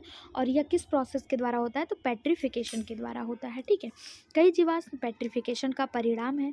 पेट्रिफिकेशन जीवाश्म तब बनते हैं जब खनिज किसी जीव की संरचना को प्रतिस्थापित करते हैं। यह प्रक्रिया जिसे परमिनलाइजेशन कहा जाता है तब होती है जब भूजल समाधान दबे हुए पौधे या जानवरों के अवशेषों को संतृप्त करते हैं। जैसे जैसे पानी का वाष्पीकरण होता है खनिज शेष रह जाता है अतः बचे हुए स्थानों को भर देता है क्योंकि जीव धीरे धीरे सड़ जाते हैं। इस प्रकार के जीवाश्म से बाह्य एवं आंतरिक दोनों संरचना परिरक्षित होती है। अगर पूछा जाए पेट्रिफिकेशन की यह प्रक्रिया क्या कहलाती है, तो पेट्रिफिकेशन की यह प्रक्रिया परमिनलाइजेशन कहलाती है। ठीक है, ऑप्शन ए इसका सही जवाब हो जाएगा। अगला क्वेश्चन, एम्बर जीवाश्म रूप हैं। Amber is a fossil form किसके रूप हैं? पेट्रिफाइड प्लांट ऑर्गन, लीफ कोल, रेजिन स्राव से ठोस रूप यानी हार्डन रेजिन सिक्रीशन या फिर स्यूडो फॉसिल का? तो सही जवाब हो जाएगा option C hardest resinous secretion. Resin स्राव के ठोस रूप का जीवाश्म एम्बर है। यह जीवाश्म वृक्षराल है जिसे इसके रंग और प्राकृतिक सुंदरता के लिए महत्व दिया जाता है। एम्बर का प्रयोग कई प्रकार की सजावटी वस्तुएं तथा गहने जैसे मोती, माला, सिगरेट होल्डर जिसमें सिगरेट को रखा जाता है, पाइप, माउथ वाश बनाने के लिए किया जाता है। ठीक है, यह लोक चिकित्सा में एक उपचार एजेंट के रूप में इस्तेमाल किया जाता है। एम्बर के 5 वर्ग हैं जिन्हें उनके रासायनिक घटनों के आधार पर परिभाषित किया जाता है। एम्बर नरम चिपचिपा वृक्षराल के रूप में मिलता है। एम्बर ज़्यादातर शंकुधारी पेड़ों का द्वारा स्रावित होता है जैसे पाइनस वगैरह। पाइनस किस में आता है? क्या पाइनस एंजियोस्पर्म है कि जिम्नोस्पर्म है? मैंने पाइनस के बारे में आपको बहुत पढ़ाया है। अब आपसे मेरा क्वेश्चन है कि आप बताइए पाइनस एंजियोस्पर्म है कि जिम्नोस्पर्म है? कमेंट बॉक्स में ज़रूर बताइएगा। कमेंट बॉक्स में जब आप पूछे गए क्वेश्चन का जवाब देते हैं तो हमें भी मोटिवेशन मिलता है। ठीक है, अगला क्वेश्चन, एंजियोस्पर्म विकसित हुए। एंजियोस्पर्म किस काल में विकसित हुए? तो एंजियोस्पर्म सीनोजोइक महाकल्प में विकसित हुए। ऑप्शन सी इसका सही जवाब हो जाएगा। जो 66 मिलियन वर्ष पूर्व से वर्तमान तक एंजियोस्पर्म ही चल रहा है, क्योंकि इस समय आप जितने भी प्लांट देखते होंगे फ्लावरिंग प्लांट हैं, नॉन फ्लावरिंग प्लांट भी होते हैं, लेकिन अभी तक जो कल्प चल रहा है वो वर्तमान के अंतराल में फैला हुआ है। यह वह समय अवधि थी जिसके दौरान महाद्वीपों ने अपने आधुनिक विन्यास और भौगोलिक स्थिति ग्रहण की ओर जिसके दौरान पृथ्वी की वनस्पतियां और जीवों का विकास हुआ, उनके वर्तमान स्वरूप का विकास हुआ। इस युग को स्तनधारी और आवृत्तबीजियों का युग कहा गया।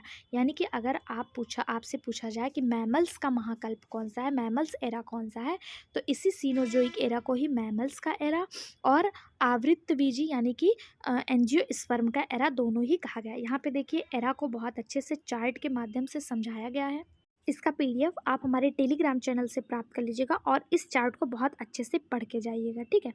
जैसे कि गोल्डन एज ऑफ रेप्टाइल्स किसे कहते हैं, जैसे कि राइज ऑफ डायनासोर्स का हुआ था गोल्डन एज ऑफ रेप्टाइल्स में, इसे जुरासिक युग कहते हैं, ठीक है। इसी तरह से आप इसको जो है याद करके जाइएगा। अगला क्वेश्चन है, जियोलॉजिकल टाइम स्केल द्वारा निम्नलिखित में से सबसे प्राचीन कौन सा है। Which one is most primitive among the following is geological time scale. कौन सा है, लाइकोपोडियम, सिलिजिनेला, इक्विसिटम या फिर साइटोलम। सही जवाब हो जाएगा ऑप्शन डी, साइटोलम। साइटोलम लगभग 400 मिलियन से अधिक वर्षों से पृथ्वी पर विद्यमान है, जिस कारण इसे प्राचीन पौधा माना जाता है। इसे 400 मिलियन वर्ष पूर्व डेवोनियन काल के आदिम समोहिनी पौधे की एक प्राचीन रेखा यानी एंशिएंट लाइन से समानता के कारण एक जीवित जीवाश्म कहा जाता है। अगर आपसे पूछा जाए साइटोलम क्या है, तो यह एक जीवित जीवाश्म है। साइटोलम फर्न जैसे समोहिनी पौधे का एक जीनस है। साइटोलम प्रजाति का विस्क फर्न यानी कि विस्क फर्न डायनासोर्स के समय का एक जीवित जीवाश्म है, ठीक है।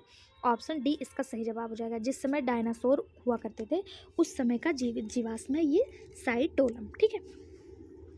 ऑप्शन डी इसका सही जवाब हो जाएगा कि जियोलॉजिकल टाइम स्केल द्वारा किसे जो है सबसे प्राचीन माना जाता है, तो साइटोलम को। जैसे कि आप सभी को पता है डायनासोर कब के ख़त्म हो गए, लेकिन ये साइटोलम जीवित है, इसलिए ये प्राचीन भी है और जीवित जीवाश्म भी है। अगला question, which one is not a fossil type. कौन सा फॉसिल नहीं है यानी कि कौन सा जीवाश्म नहीं है। कोल बॉल, अंबर, कैम्पैक्सन या फिर बेसाल्ट। तो सही जवाब हो जाएगा ऑप्शन डी, बेसाल्ट। ये जीवित जीवाश्म नहीं है। बाकी तीनों कोल बॉल, अंबर और कैम्पैक्सन जो है ये जीवित मतलब जीवाश्म के रूप में आते हैं, जबकि बेसाल्ट जीवाश्म नहीं है। अगर बेसाल्ट जीवाश्म नहीं है तो क्या है, तो ये ज्वालामुखी चट्टानें हैं, और यदि जीवाश्म किसी ज्वालामुखी के उच्च तापमान के संपर्क में आते हैं तो पिघल जाते हैं। जबकि बेसाल्ट जो है ये एक मॉर्फिक एक्सक्रूटिव रॉक है जो सभी आग्नेय चट्टानों में सबसे व्यापक है। इसका उपयोग विभिन्न प्रकार के निर्माण और मूर्तियां बनाने में किया जाता है। ये ज्वालामुखी के संपर्क में पिघलता नहीं है। ऑप्शन डी इसका सही जवाब हो जाएगा।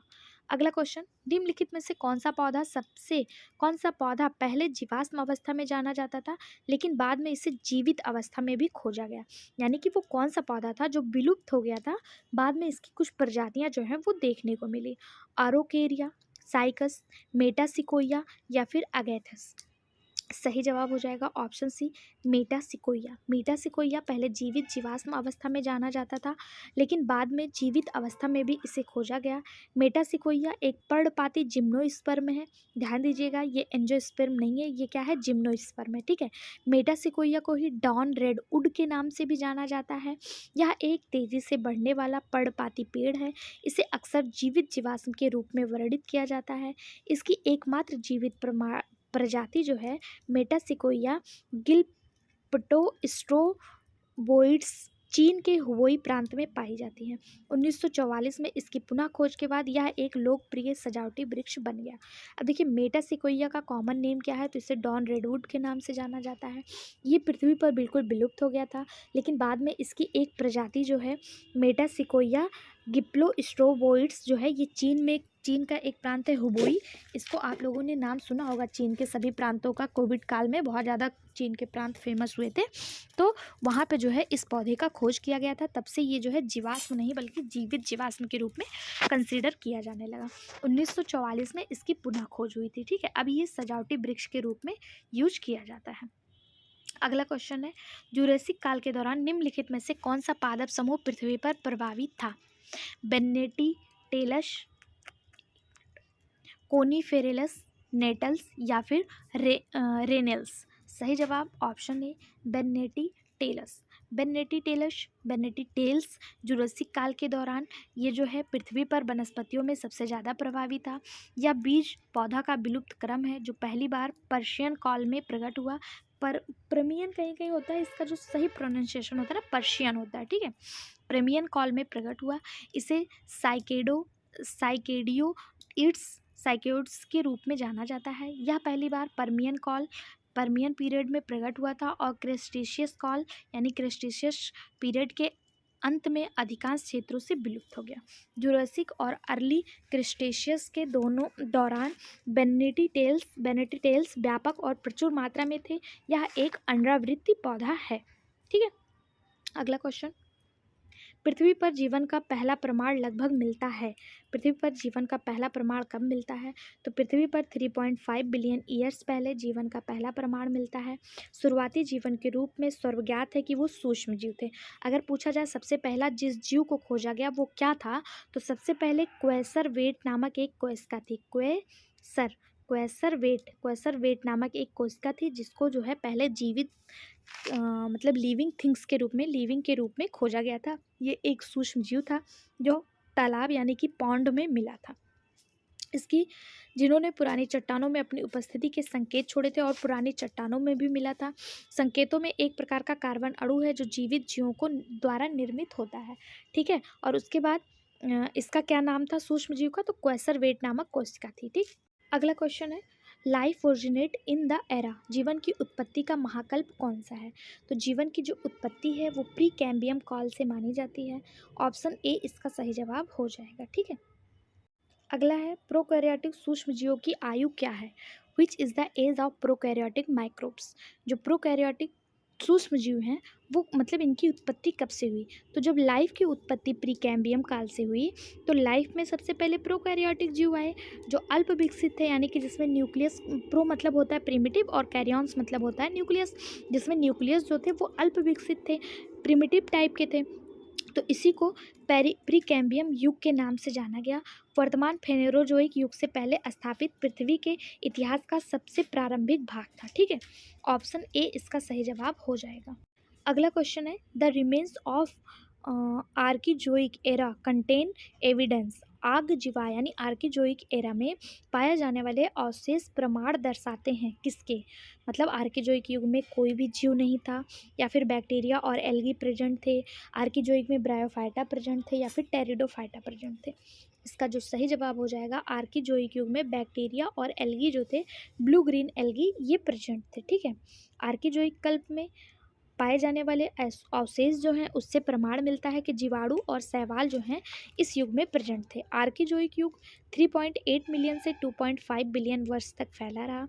इससे प्रारंभिक एक कोशिकीय जीव का युग भी कहा जाता है, क्योंकि आप सभी को पता है बैक्टीरिया और एल्गी जो हैं ये एक कोशिकीय जीव थे। बैक्टीरिया और एल्गी पे सारे इंपॉर्टेंट क्वेश्चन हमारे इसी चैनल पे करवाया गया है। अगर आपने नहीं देखा है तो प्लीज़ जाइए और उसको भी ज़रूर देखिए, ठीक है। अगला क्वेश्चन, पहला बीज पौधा किसके दौरान दिखाई दिया? पहला, the first seed plant appears during Silurian, Devonian, Carboniferous या फिर क्रेस्टिशियस। देखिए कितनी बार एग्जाम में आया, 96, 98, 2006, कितनी बार पूछा गया, ठीक है। इसका जो सही जवाब हो जाएगा, पहला सीड प्लांट जो है वो डेवोनियन काल में देखने को मिला था। ऑप्शन बी इसका सही जवाब हो जाएगा। डेवोनियन युग के मध्य तक पौधों के कई समूहों ने पत्तियों और वास्तविक जड़ों को विकसित किया और इस युद्धि के अंत तक पहले बीज वाले पौधे दिखाई दिए। एक सीड फर्न जैसे एल्केंसिया पॉलीमार्फो कहा जाता है, ये आज तक ज्ञात सबसे प्रारंभिक बीज पौधा माना जाता है। बीज पौधे ने विशेष संरचनाओं के बिना अपनी शाखाओं के साथ अपने बीज जो है वो वितरित किए हैं। अगला क्वेश्चन, पृथ्वी का प्रारंभिक वायुमंडल था। तो पृथ्वी का प्रारंभिक जो वायुमंडल था वो रिडक्शन था यानी कि अपचायक था। पृथ्वी का आदिम प्रारंभिक, जिसे आदिम कहा जाता है, इसी को प्रिमिटिव कहा जाता है, वातावरण बिना ऑक्सीजन वाला था। बिना ऑक्सीजन वाले वातावरण को रिडक्शन कहा जाता है, ठीक है, और इसी को रिडक्शनिंग कहा गया। यह पृथ्वी का प्रारंभिक वायुमंडल जो था अपचायक था, लेकिन जल वाष्प यानी कि water vapour, carbon monoxide, carbon dioxide, nitrogen और हाइड्रोजन से भरपूर था क्या नहीं इसमें? तो इसमें ऑक्सीजन नहीं था। बाद में कार्बन, हाइड्रोजन, नाइट्रोजन से ऑक्सीजन जो है ऑक्सीजन मिलकर अमीनो अम्ल का निर्माण हुआ, ठीक है।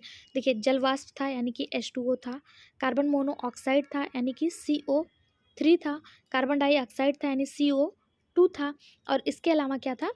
नाइट्रोजन था, N था, हाइड्रोजन था, इन्हीं सब से टूट के ऑक्सीजन का भी निर्माण हुआ था। ठीक है, देखिए यहाँ पे आपको पूरा डायग्राम जो है वो दिखाया गया है। अगला क्वेश्चन, पहले ये था, पहले क्या क्या था दिखाया है, उसके बाद क्या क्या बना ये भी दिखाया गया, किस तरह से ऑक्सीजन बना। यहाँ पे देखिए बाद में ऑक्सीजन प्रेजेंट था, पहले जो है ऑक्सीजन नहीं था। अगला क्वेश्चन, फूलों के साकीय पौधे का इस दौरान पृथ्वी पर प्रभाव रहा, यानी flowering herbivorous plant dominate the earth during Holocene, Pliocene, Miocene या फिर इयोशीन। किस दौरान जो है हर्बीवोरस प्लांट देखने को मिले थे? इसका सही जवाब हो जाएगा ऑप्शन बी, प्लियोशीन।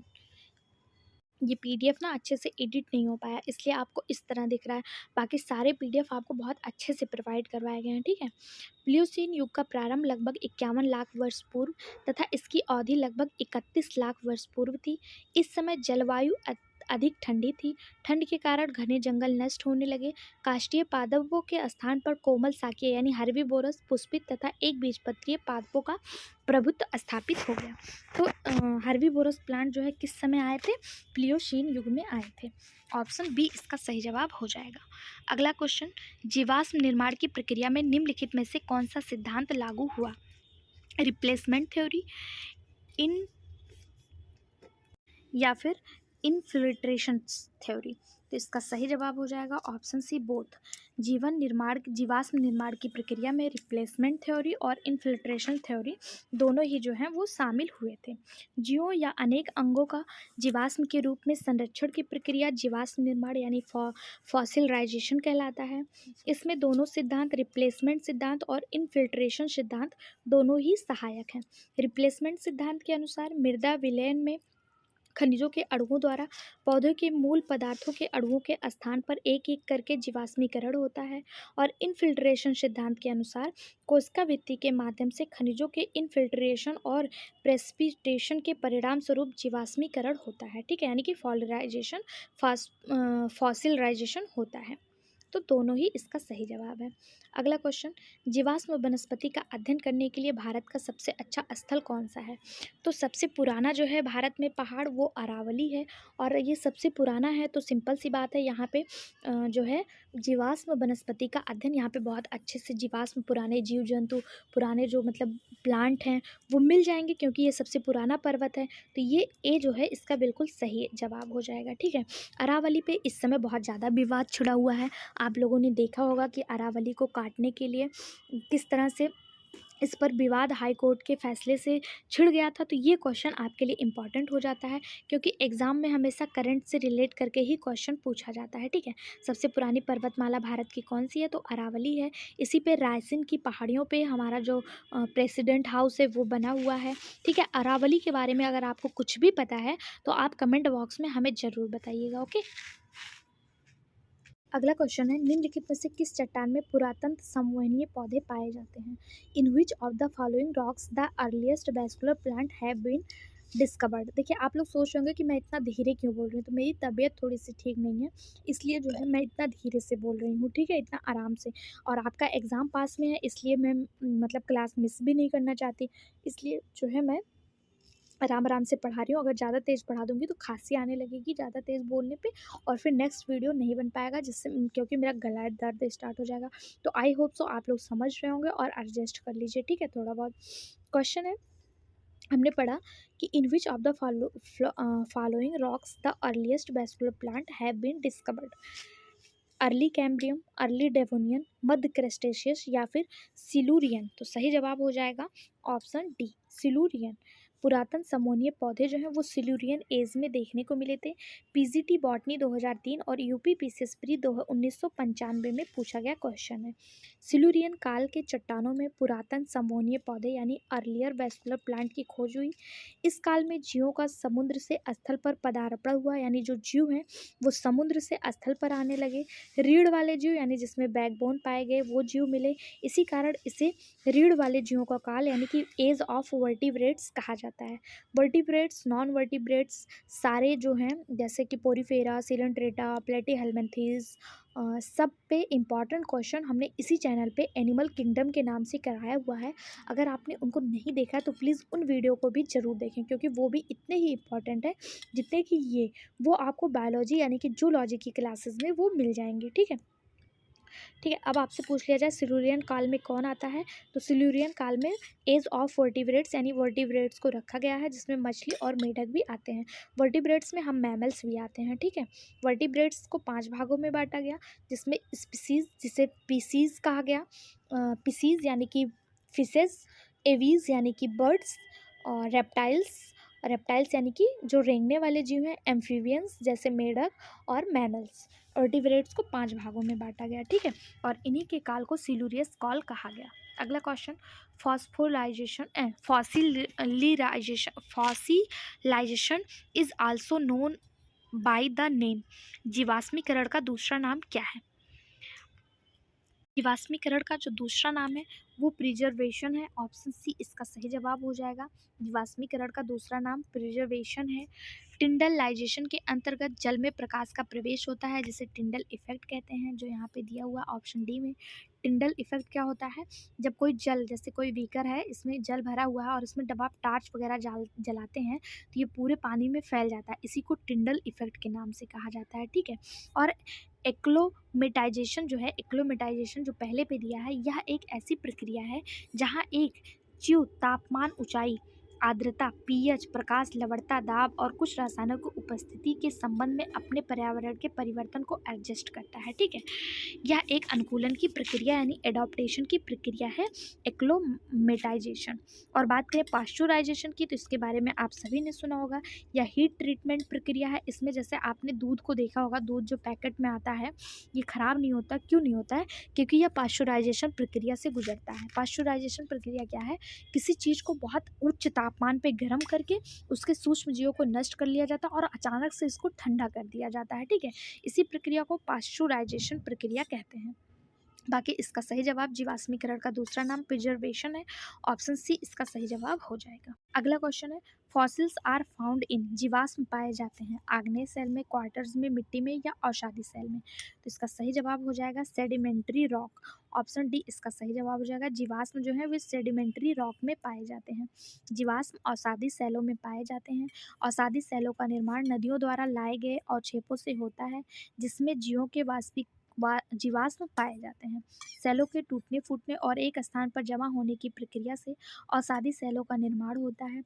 अधिकांश आग्नेय और कायांतरित चट्टानों के विपरीत तलछटी चट्टानें, जिसे सेडिमेंट्री रॉक कहते हैं, ऐसे तापमान और दबाव पर बनती हैं जो जीवाश्म अवशेषों को नष्ट नहीं करती हैं। जीवाश्मीकरण की सबसे आम विधि परमिनलाइजेशन नामक प्रक्रिया के माध्यम से पेट्रिफिकेशन है। अगला क्वेश्चन, पेट्रिफिकेशन, इम्प्रेशन और कंप्रेशन किसके प्रकार हैं? तो पेट्रिफिकेशन, इम्प्रेशन और कंप्रेशन फॉसिल्स के प्रकार हैं, जीवाश्म के प्रकार हैं। ऑप्शन ए इसका सही जवाब हो जाएगा। कंप्रेशन और इम्प्रेशन सबसे आम कीट जीवाश्म है। कार्बनिक पदार्थ वाले कीटों को कंप्रेशन कहा जाता है, जबकि बिना कार्बनिक वाले यानी अकार्बनिक पदार्थ वाले कीटों को इम्प्रेशन कहा जाता है। पेट्रिफिकेशन तब होता है जब कार्बनिक पदार्थ पूरी तरह से खनिजों द्वारा प्रतिस्थापित हो जाते हैं और जीवाश्म पत्थर में बदल जाता है, उसको क्या कहा जाता है? पेट्रिफिकेशन कहा जाता है। तो ऑप्शन ए इसका सही जवाब हो जाएगा। पेट्रिफिकेशन, इम्प्रेशन और कंप्रेशन ये फॉसिल्स से संबंधित होते हैं। अगला क्वेश्चन है, which of these in a world famous paleobotanist, कौन सा विश्व प्रसिद्ध पूरा वनस्पति शास्त्री हैं? Professor S R. Kashyap, doctor J C. Bose, professor Birbal Sahni, professor K C. Mehta? तो इसका सही जवाब हो जाएगा option C, professor Birbal Sahni.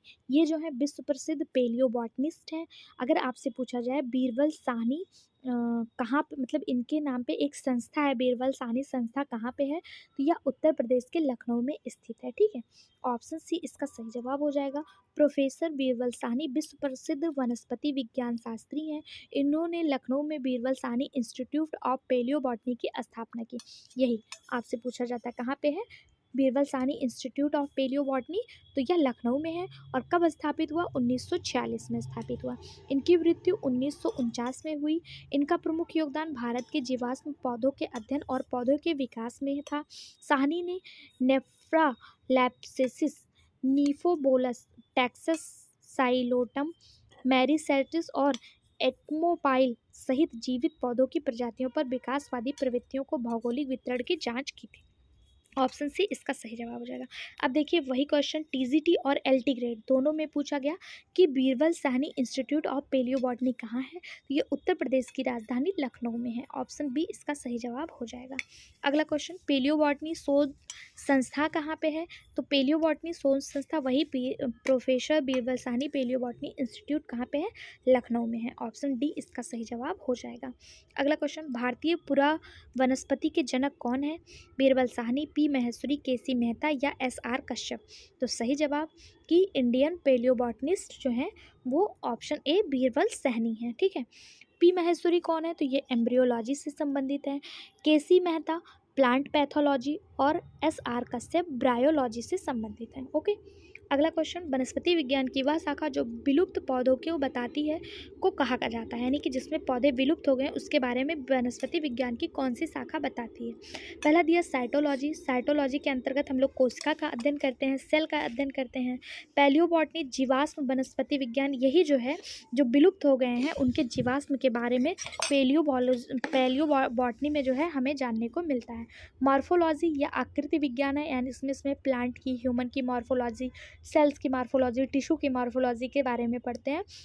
और इकोलॉजी के बारे में, इकोलॉजी में हम लोग पारिस्थितिकी यानी हमारे आसपास के जो वातावरण है उनके बारे में पढ़ते हैं। ठीक है, अगला क्वेश्चन, भारतवर्ष का महत्तम पादपालय है, यानी कि the largest herbarium in India, सबसे बड़ा जो है हर्बेरियम कौन सा है भारत में। Central national herbarium Howrah, forest research institute herbarium Dehradun, national botanical research institute herbarium Lucknow या फिर बल्टर हर्बेरियम मुंबई। इसका सही जवाब हो जाएगा ऑप्शन ए central national herbarium Howrah. Howrah में जो सेंट्रल नेशनल हर्बेरियम है ये पूरे भारत का सबसे बड़ा हर्बेरियम है। ऑप्शन ए इसका सही जवाब हो जाएगा। इसमें न केवल भारत के बल्कि दुनिया के विभिन्न हिस्सों से प्राप्त किए गए हर्बेरियम का संग्रह है तथा इसके अलग अलग 12,000 नमूने हैं। यह न केवल भारत अपितु एशिया महाद्वीप का सबसे बड़ा हर्बेरियम है। अब देखिए आपसे भारत का पूछ ले या फिर एशिया का पूछ ले तो सबसे बड़ा हर्बेरियम जो है वो सेंट्रल नेशनल हर्बेरियम ही है। इसकी स्थापना कब हुई थी, तो इसकी स्थापना एक साइंटिस्ट थे विलियम रॉक्सबर्ग, इन्होंने 1973 में किया था। ईस्ट इंडिया कंपनी के वनस्पति उद्यान कोलकाता के परिसर में इसकी स्थापना हुई थी। ठीक है, इसकी स्थापना कहाँ हुई थी, तो कोलकाता में हुई थी। ये कहाँ पे है, central national herbarium Howrah Kolkata में। इसकी स्थापना 1973 में विलियम रॉक्सबर्ग के द्वारा किया गया था। ये न केवल भारत का बल्कि पूरे एशिया का सबसे बड़ा हर्बेरियम है। हर्बेरियम क्या है, हर्बेरियम फाइल, अगर आप बायोलॉजी से हैं, आप इस वीडियो को देख रहे हैं, मतलब आपका बैकग्राउंड जो है साइंस बैकग्राउंड था, तो आप सभी ने 10th और 12th में हर्बेरियम फाइल बनाया रहा होगा जिसमें विभिन्न प्रकार के पौधे की पत्तियां, जड़ें एकत्रित करके उनके बारे में लिखा होगा। तो उसी को हर्बेरियम, यहाँ पे जो हर्बेरियम संग्रहालय है यहाँ पे अनेक प्रकार के जीवित और नॉन जीवित यानी जीवाश्म जितने भी पौधे हैं और जो जीवित हैं उनके पत्तियाँ, उनके लीव्स, उनके जड़ जो हैं, तने इकट्ठे करके उनके बारे में जानकारी एकत्रित की गई है। और यह कहाँ पे है, तो central national herbarium Howrah Kolkata में स्थित है। स्थापना किसने की, विलियम रॉक्सबर्ग ने। कब की, 1973 में। ऑप्शन ए इसका सही जवाब हो जाएगा। निम्नलिखित में से जुरासिक कल्प के समय पृथ्वी की वनस्पति में कौन सा पादप समूह प्रभावित थे। Which of the following plants group dominate the vegetation of the earth during Jurassic period, वो कौन थे, साइक्लेडेल्स, कोनीफेरल्स, नीटेल्स या फिर रैनल्स। सही जवाब हो जाएगा ऑप्शन ए, ऑप्शन ए यानी कि साइक्लेडेल्स। साइक्लेडेल्स, जुरासिक कल्प के समय पृथ्वी की वनस्पति में साइक्लेडेल्स समूह के पादप प्रभावित थे। साइक्लेडेल्स बीज पौधे का एक प्राचीन समूह है। मेसोजोइक एरा में साइक्लेडेल्स वनस्पति के एक प्रमुख समूह थे। ट्राइएसिक और जुरासिक कल्प के दौरान साइकेडेल्स पृथ्वी की वनस्पतियों का 20% हिस्सा थे। इस कारण से मेसोजोइक और विशेष रूप से जुरासिक को औसत साइकेडेल्स का युग कहा जाता है। ठीक है, जुरासिक को और मेसोजोइक को साइकेडेल्स का साइकेड्स का युग जो है वो कहा जाता है एज ऑफ साइकेड्स कहा जाता है। पहले ज्ञात पुष्पी पादप इसी युग में दिखाई दिए थे। इस हिसाब से ऑप्शन ए इसका सही जवाब हो जाएगा कि जुरासिक कल्प के समय पृथ्वी की वनस्पति में साइकेडेल्स समूह के पादप प्रभावित थे।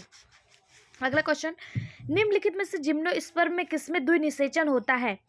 तो द्विनिषेचन जो होता है यानी कि आपसे पूछा जा रहा है double fertilization. Double fertilization Ephedra में होता है। एफेड्रा एक जिम्नोस्पर्म है, इसमें डबल फर्टिलाइजेशन होता है। इसकी कुछ जातियों में द्विनिषेचन की प्रक्रिया 1922 में देखी गई, जहां पर द्वितीय नर कोशिका इनके वेंट्रल कैनाल केंद्रक से निषेचन करती हैं। भ्रूण के बनने से पहले जो भ्रूण के बनने के बाद विलुप्त हो जाती हैं। एफेड्रा का प्रयोग जड़ी बूटियों के निर्माण में भी किया जाता है। ऑप्शन बी इसका सही जवाब हो जाएगा। अगला क्वेश्चन, मेडन हेयर ट्री के नाम से किसे जाना जाता है? इंपॉर्टेंट मार्क करिएगा, कॉमन नेम अक्सर जो है पूछे जाते हैं। मेडन हेयर ट्री के नाम से गिंको को जाना जाता है। गिंको बाइबोला को सामान्यतः मेडन हेयर ट्री के नाम से जाना जाता है। यह पौधों की एक अनोखी प्रजाति है। यह जीवित जीवाश्म का अच्छा उदाहरण है। ऑप्शन सी इसका सही जवाब हो जाएगा। अगला क्वेश्चन, रेडवुड वृक्ष का नाम है, रेडवुड ट्री इज, रेडवुड का क्या नाम है? तो रेडवुड को सिकोया के नाम से जाना जाता है। ऑप्शन सी इसका सही जवाब हो जाएगा। यह नग्नबीजी है तथा संसार का सबसे बड़ा पौधा है। अगर आपसे पूछा जाए संसार का सबसे बड़ा पौधा कौन सा है, यही सिकोया है। इसकी ऊंचाई 112 मीटर होती है। इसे कोस्ट रेडवुड ऑफ कैलिफोर्निया भी कहते हैं, क्योंकि यह कैलिफोर्निया के जंगल में पाया जाता है। विशालकाय सिकोया आमतौर पर अपने प्राकृतिक खतरों से खुद को बचाने में सक्षम होता है, जिससे ये हजारों साल तक जीवित रहता है। इसकी छाल मोटी टैनिन रिच जो इसे आग और कीट से क्षति से बचाती हैं। रेडवुड वृक्ष की मोटाई 15 मीटर होती है। इसका अगर वैज्ञानिक नाम पूछ ले तो सिकोरिया सेमी प्रिवेंस इसका साइंटिफिक नेम है। ठीक है, ऑप्शन सी इसका सही जवाब हो जाएगा। नेक्स्ट क्वेश्चन है, character of both conifers and cycads are found in. Conifers और साइकेड दोनों के गुण किसमें पाए जाते हैं? जिंको में, क्यूप्रस में, इफिड्रा में या फिर श्रुगा में? इसका जो सही जवाब हो जाएगा वो ऑप्शन ए हो जाएगा, गिंको या फिर जिसको जिंको कोई कोई गिंको भी पढ़ता है।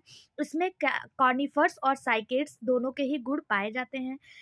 गिंको बाइबोला को सामान्यतः मेडन हेयर के रूप में जाना जाता है। मेडन हेयर ट्री के रूप में भी इसी को जाना जाता है, इसका कॉमन नेम है। गिंको बाइबोला गण गिंको गोयल्स की एकमात्र जीवित प्रजाति है। अन्य सभी जो है विलुप्त हो गई हैं। ठीक है, यह चीन में मूल रूप से पाई जाती है। इसका परंपरागत चिकित्सा और भोजन के स्रोत के रूप में यूज किया जाता है। इसको जीवित जीवाश्म कहा जाता है। इसके जो और कहीं पे और इसको नहीं देखने को मिलता, केवल ये चीन में ही प्रेजेंट है, इसलिए इसे जीवित जीवाश्म कहा जाता है। अगला क्वेश्चन, साइकस का कॉर्निफर्स के मध्य संयोजी कड़ी है। The connecting link between cycas and conifers क्या है? इफेड्रा, क्यूप्रेसस, गिंको या फिर श्रुगा? सही जवाब हो जाएगा ऑप्शन सी गिंको, जिसे मेडन हेयर ट्री के नाम से जाना जाता है। यह जीवित जीवाश्म है। ये जो है साइकस और कॉर्निफर्स के बीच संयोजी कड़ी है इसमें, क्योंकि दोनों के लक्षण जो है वो पाए जाते हैं। अगला क्वेश्चन, 200 मिलियन साल पहले पृथ्वी की प्रमुख वनस्पति थी। ऑर्किबैक्टीरिया, मॉस और फर्न, जिम्नोस्पर्म या फिर एंजियोस्पर्म? तो इसका सही जवाब हो जाएगा option C gymnosperm. 200 million year पहले पृथ्वी की प्रमुख वनस्पति जाति जो थी वो अनावृत बीजी पौधे थे, जिसे जिम्नोस्पर्म कहा जाता है। जिम्नोस्पर्म का उद्भव पैलियोलॉजिक महाकल्प के अपर डिवोनियन तथा लोअर कार्बोनिफेरस के मध्य हुआ था। इस वर्ग के पौधे में बीज तो बनते हैं, परंतु वे नग्न रूप से पौधे पर लगे होते हैं। ये पौधे स्पोरोफिटिक होते हैं तथा जड़, तना, पत्ते स्पष्ट रूप से विभेदित होते हैं। इसमें मूसला जड़ें भी पाई जाती हैं। ऑप्शन सी इसका सही जवाब हो जाएगा। अगला क्वेश्चन, किसकी पत्ती में सिरसिनेट वेरिएशन पाया जाता है? Circinate variation is found in the leaves of taxus, gnetum, cycas या उपयुक्त में से कोई नहीं? तो इसका सही जवाब हो जाएगा ऑप्शन सी साइकस। साइकस की पत्ती में सरसिनेट वेरिएशन पाया जाता है। इसके अलावा डायोपेटेरिस के पौधे में भी सरसिनेट वेरिएशन पाया जाता है। फॉलियोज पत्तियां 1 या 2 सर्पिल के रूप में प्रत्येक वर्ष पौधे के अग्रभाग पर प्रकट होती हैं, जैसा कि आप यहाँ पे डायग्राम में देख रहे हैं यहाँ पे। ठीक है, तो साइकस इसका सही जवाब हो जाएगा। पीडीएफ आप हमारे टेलीग्राम चैनल से ले लीजिएगा, और साथ ही साथ जूलॉजी के लगभग पीडीएफ आपको टेलीग्राम चैनल पे फ्री ऑफ कॉस्ट प्रोवाइड करवाए गए हैं, आप उसे भी ले लीजिएगा, पढ़ते रहिए, ठीक है। अगला question, plant body is saprophyte in, मुख्य पौधा बीजाणु उद्भिद होता है शैवाल एवं ब्रायोफाइटा में। ब्रायोफाइटा, टेरिडोफाइटा, जिम्नोस्पर्म, ब्रायोफाइटा या टेरिडोफाइटा, जिम्नोस्पर्म। सही जवाब ऑप्शन डी, टेरिडोफाइटा और जिम्नोस्पर्म का जो मुख्य पौधा होता है वो स्पोरोफाइट होता है। स्पोरोफाइट यानी बीजाणु उद्भिद होता है, जबकि शैवाल ब्रायोफाइटा में कुछ पौधे गैमेटोफाइट होते हैं। स्पोरोफाइट पौधे के शरीर में जीवन चक्र द्विगुणित होता है, ठीक। ऑप्शन डी जो है इसका सही जवाब हो जाएगा। अगला क्वेश्चन, साइकस में कायिक जनन होता है किसके द्वारा? वेजिटेटिव रिप्रोडक्शन इन साइकस, मतलब साइकस में वेजिटेटिव रिप्रोडक्शन किसके द्वारा होता है? तो इसका सही जवाब हो जाएगा ऑप्शन ए, बल्बिल। ये क्वेश्चन पीजीटी एग्जाम में भी आया था कि साइकस में रिप्रोडक्शन किसके कारण होता है, तो बल्बिल के कारण होता है। ऑप्शन ए इसका सही जवाब हो जाएगा, ठीक। बल्बिल को पत्रकंद भी कहा जाता है। क्वेश्चन है next, the embryo sac of Pinus is, Pinus का भ्रूण कोश होता है, तो पाइनस का जो एम्ब्रियो सैक होता है वो हैप्लॉइड होता है। ऑप्शन ए इसका सही जवाब हो जाएगा। पाइनस एक जिम्नोस्पर्म पौधा है, और जिम्नोस्पर्म पौधे के जो भ्रूण कोश होते हैं यानी कि एम्ब्रियो सैक होते हैं वो हैप्लॉइड होते हैं, ठीक है। अगर इसके विपरीत आपको आवृत्त बीजी पौधे में बात करें तो भ्रूण कोश जो होते हैं वो त्रिगुणित होते हैं। अंडावृत्त में जिम्नोस्पर्म में कैसे होते हैं? हैप्लॉइड होते हैं। और आवृत्त बीजी, जिसको क्या कहा जाता है? एंजियोस्पर्म, इसमें जो होते हैं त्रिगुणित होते हैं, ठीक है। आवृतबीजी पौधे का प्रयोग सजावट करने में, कागज बनाने में, फर्नीचर आदि बनाने में अनावृत पौधे यानी जिम्नोस्पर्म का यूज किया जाता है। अगला क्वेश्चन, डैश के आर्किगोनियम में एक निश्चित उदर नलिका कोशिका अनुपस्थित होती है। A defined ventral canal cell is absent in the archegonium of cycas, Pinus, Riccia या फिर एंथोसेरॉस। सही जवाब हो जाएगा ऑप्शन ए, साइकस। साइकस के आर्किगोनियम, जो आर्किगोनियम क्या होता है? फीमेल रिप्रोडक्टिव पार्ट, इसमें एक निश्चित उदर नलिका कोशिका जो होता है अनुपस्थित होता है। इसके स्थान पर इसमें उदर नलिका नाभिक पाया जाता है, ठीक है। इसमें क्या पाया जाता है? वेंट्रल कैनाल जो होता है वो एब्सेंट होता है, और इसमें क्या पाया जाता है? वेंट्रल न्यूक्लियस पाया जाता है, ठीक। ऑप्शन ए इसका सही जवाब हो जाएगा। अगला क्वेश्चन, मादा शंकु अनुपस्थित होता है, फीमेल कोन्स आर एब्सेंट, किसमें होता है? तो साइकस में। साइकस में फीमेल कोन जो है वो एब्सेंट होता है, ठीक है। साइकस में नर शंकुओं की भांति सघन मादा शंकु यानी कॉम्पैक्ट फीमेल कोन नहीं पाए जाते। मादा शंकु समय पूर्व बीज शंकु होते हैं, जो पराग कोशिकाओं द्वारा निषेचित होने पर बीज में परिवर्तित हो जाते हैं। साइकस में कोई मादा शंकु नहीं पाया जाता, लेकिन वानस्पति प्रसार यानी वेजिटेटिव प्रोपोगेशन के लिए बल्बिल जो है वो प्रजनन कराता है। अभी हम लोगों ने देखा था कि साइकस में जो प्रजनन कराने का कार्य करता है वो कौन करता है? बल्बिल करता है, क्योंकि इसमें जो है शंकु नहीं पाए जाते हैं। पीजीटी बॉटनी में पूछा गया क्वेश्चन है, ऑप्शन सी इसका सही जवाब हो जाएगा। अगला क्वेश्चन है, the most medicinal important gymnosperm is, सबसे औषधीय रूप में महत्वपूर्ण जिम्नोस्पर्म है। गिंको, साइकस, पाइनस या इफिड्रा। सही जवाब हो जाएगा ऑप्शन डी, इफिड्रा। अभी हमने आपको बताया था इफिड्रा से इफेटीन नामक दवा प्राप्त होती है।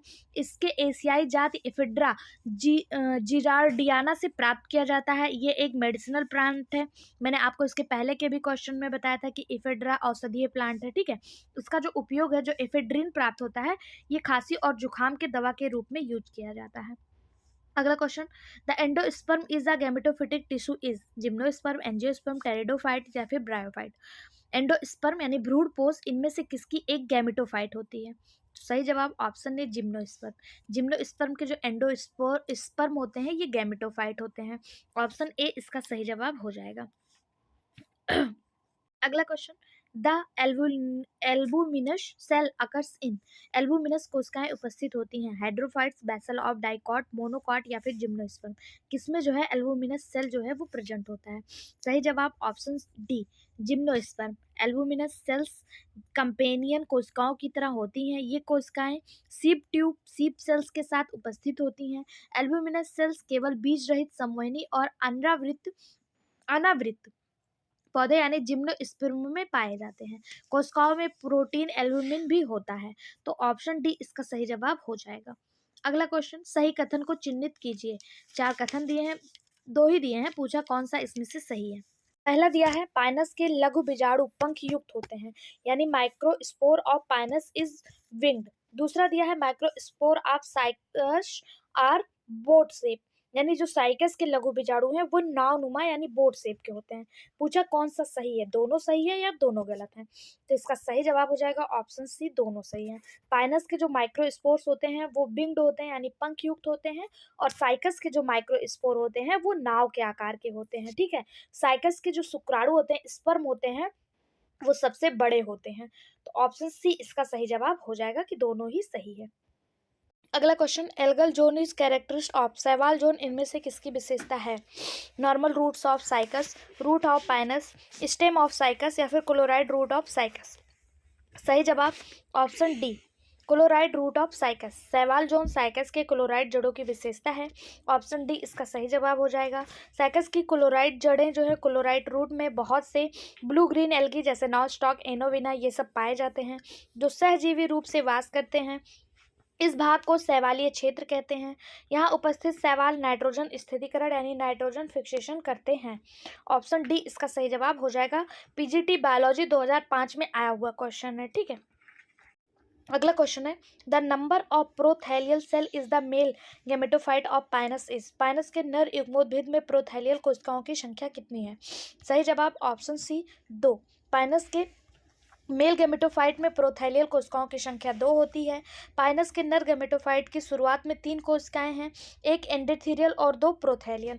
एंडेथीरियल कोशिकाएं विभाजित होकर एक ट्यूब कोशिका और एक जनन कोशिका यानी कि जनरेटिव सेल बनाती हैं। प्रोथैलियल कोशिकाएं जो हैं वो स्टेराइल होती हैं, यानी कि ये प्रजनन नहीं कर सकते। अगला question, transfusion tissue occurs in, संचरण ऊतक पाया जाता है। Leaflet of cycas, needle of Pinus, leaves of eucalyptus या फिर इनमें से कोई नहीं। ट्रांसफ्यूजन टिश्यू किस में पाया जाता है? तो इसका जो सही जवाब हो जाएगा ऑप्शन ए हो जाएगा। साइकस की लीफलेट में जो है ट्रांसफ्यूजन टिश्यू पाया जाता है। यह क्वेश्चन टीजीटी बायोलॉजी 2005 और पीजीटी बायोलॉजी 2010 2 बार आया हुआ है। ये सारे क्वेश्चन किसी न किसी एग्जाम में आए हुए हैं, तो आपके लिए बहुत ज़्यादा महत्वपूर्ण है। और इसका पीडीएफ भी हमारे टेलीग्राम चैनल पे आपको फ्री ऑफ कॉस्ट प्रोवाइड करवाया जा रहा है। आप लोग टेलीग्राम चैनल को भी ज्वाइन कर लें और हमारे मोटिवेशन के लिए कमेंट में अपना कमेंट उचित राय और वीडियो को लाइक और चैनल को सब्सक्राइब जरूर किया करिए। ऑप्शन ए इसका सही जवाब हो जाएगा। ट्रांसफ्यूजन ऊतक यानी कि संचरण ऊतक साइकस के पत्रक यानी लीफलेट ऑफ साइकस में पाया जाता है। ऑप्शन ए इसका सही जवाब हो जाएगा। अगला क्वेश्चन, निम्नलिखित में से किसमें ऋणात्मक गुरुत्वीय अनुवर्ती स्वभाव है, यानी अपोजियोट्रॉपिक नेचर पूछा जा रहा है, किसका है? कलिंद मूल यानी tuberous root, coralloid root, normal root या फिर नन ऑफ एबव। इसका जो सही जवाब हो जाएगा वो ऑप्शन बी हो जाएगा, क्लोराइड रूट। क्लोराइड रूट यानी कि प्रवालाव जड़ में ऋणात्मक गुरुत्वीय वनावर्ती होता है। ठीक है, अपोजियोट्रॉपिक नेचर जो है क्लोराइड रूट का पाया जाता है।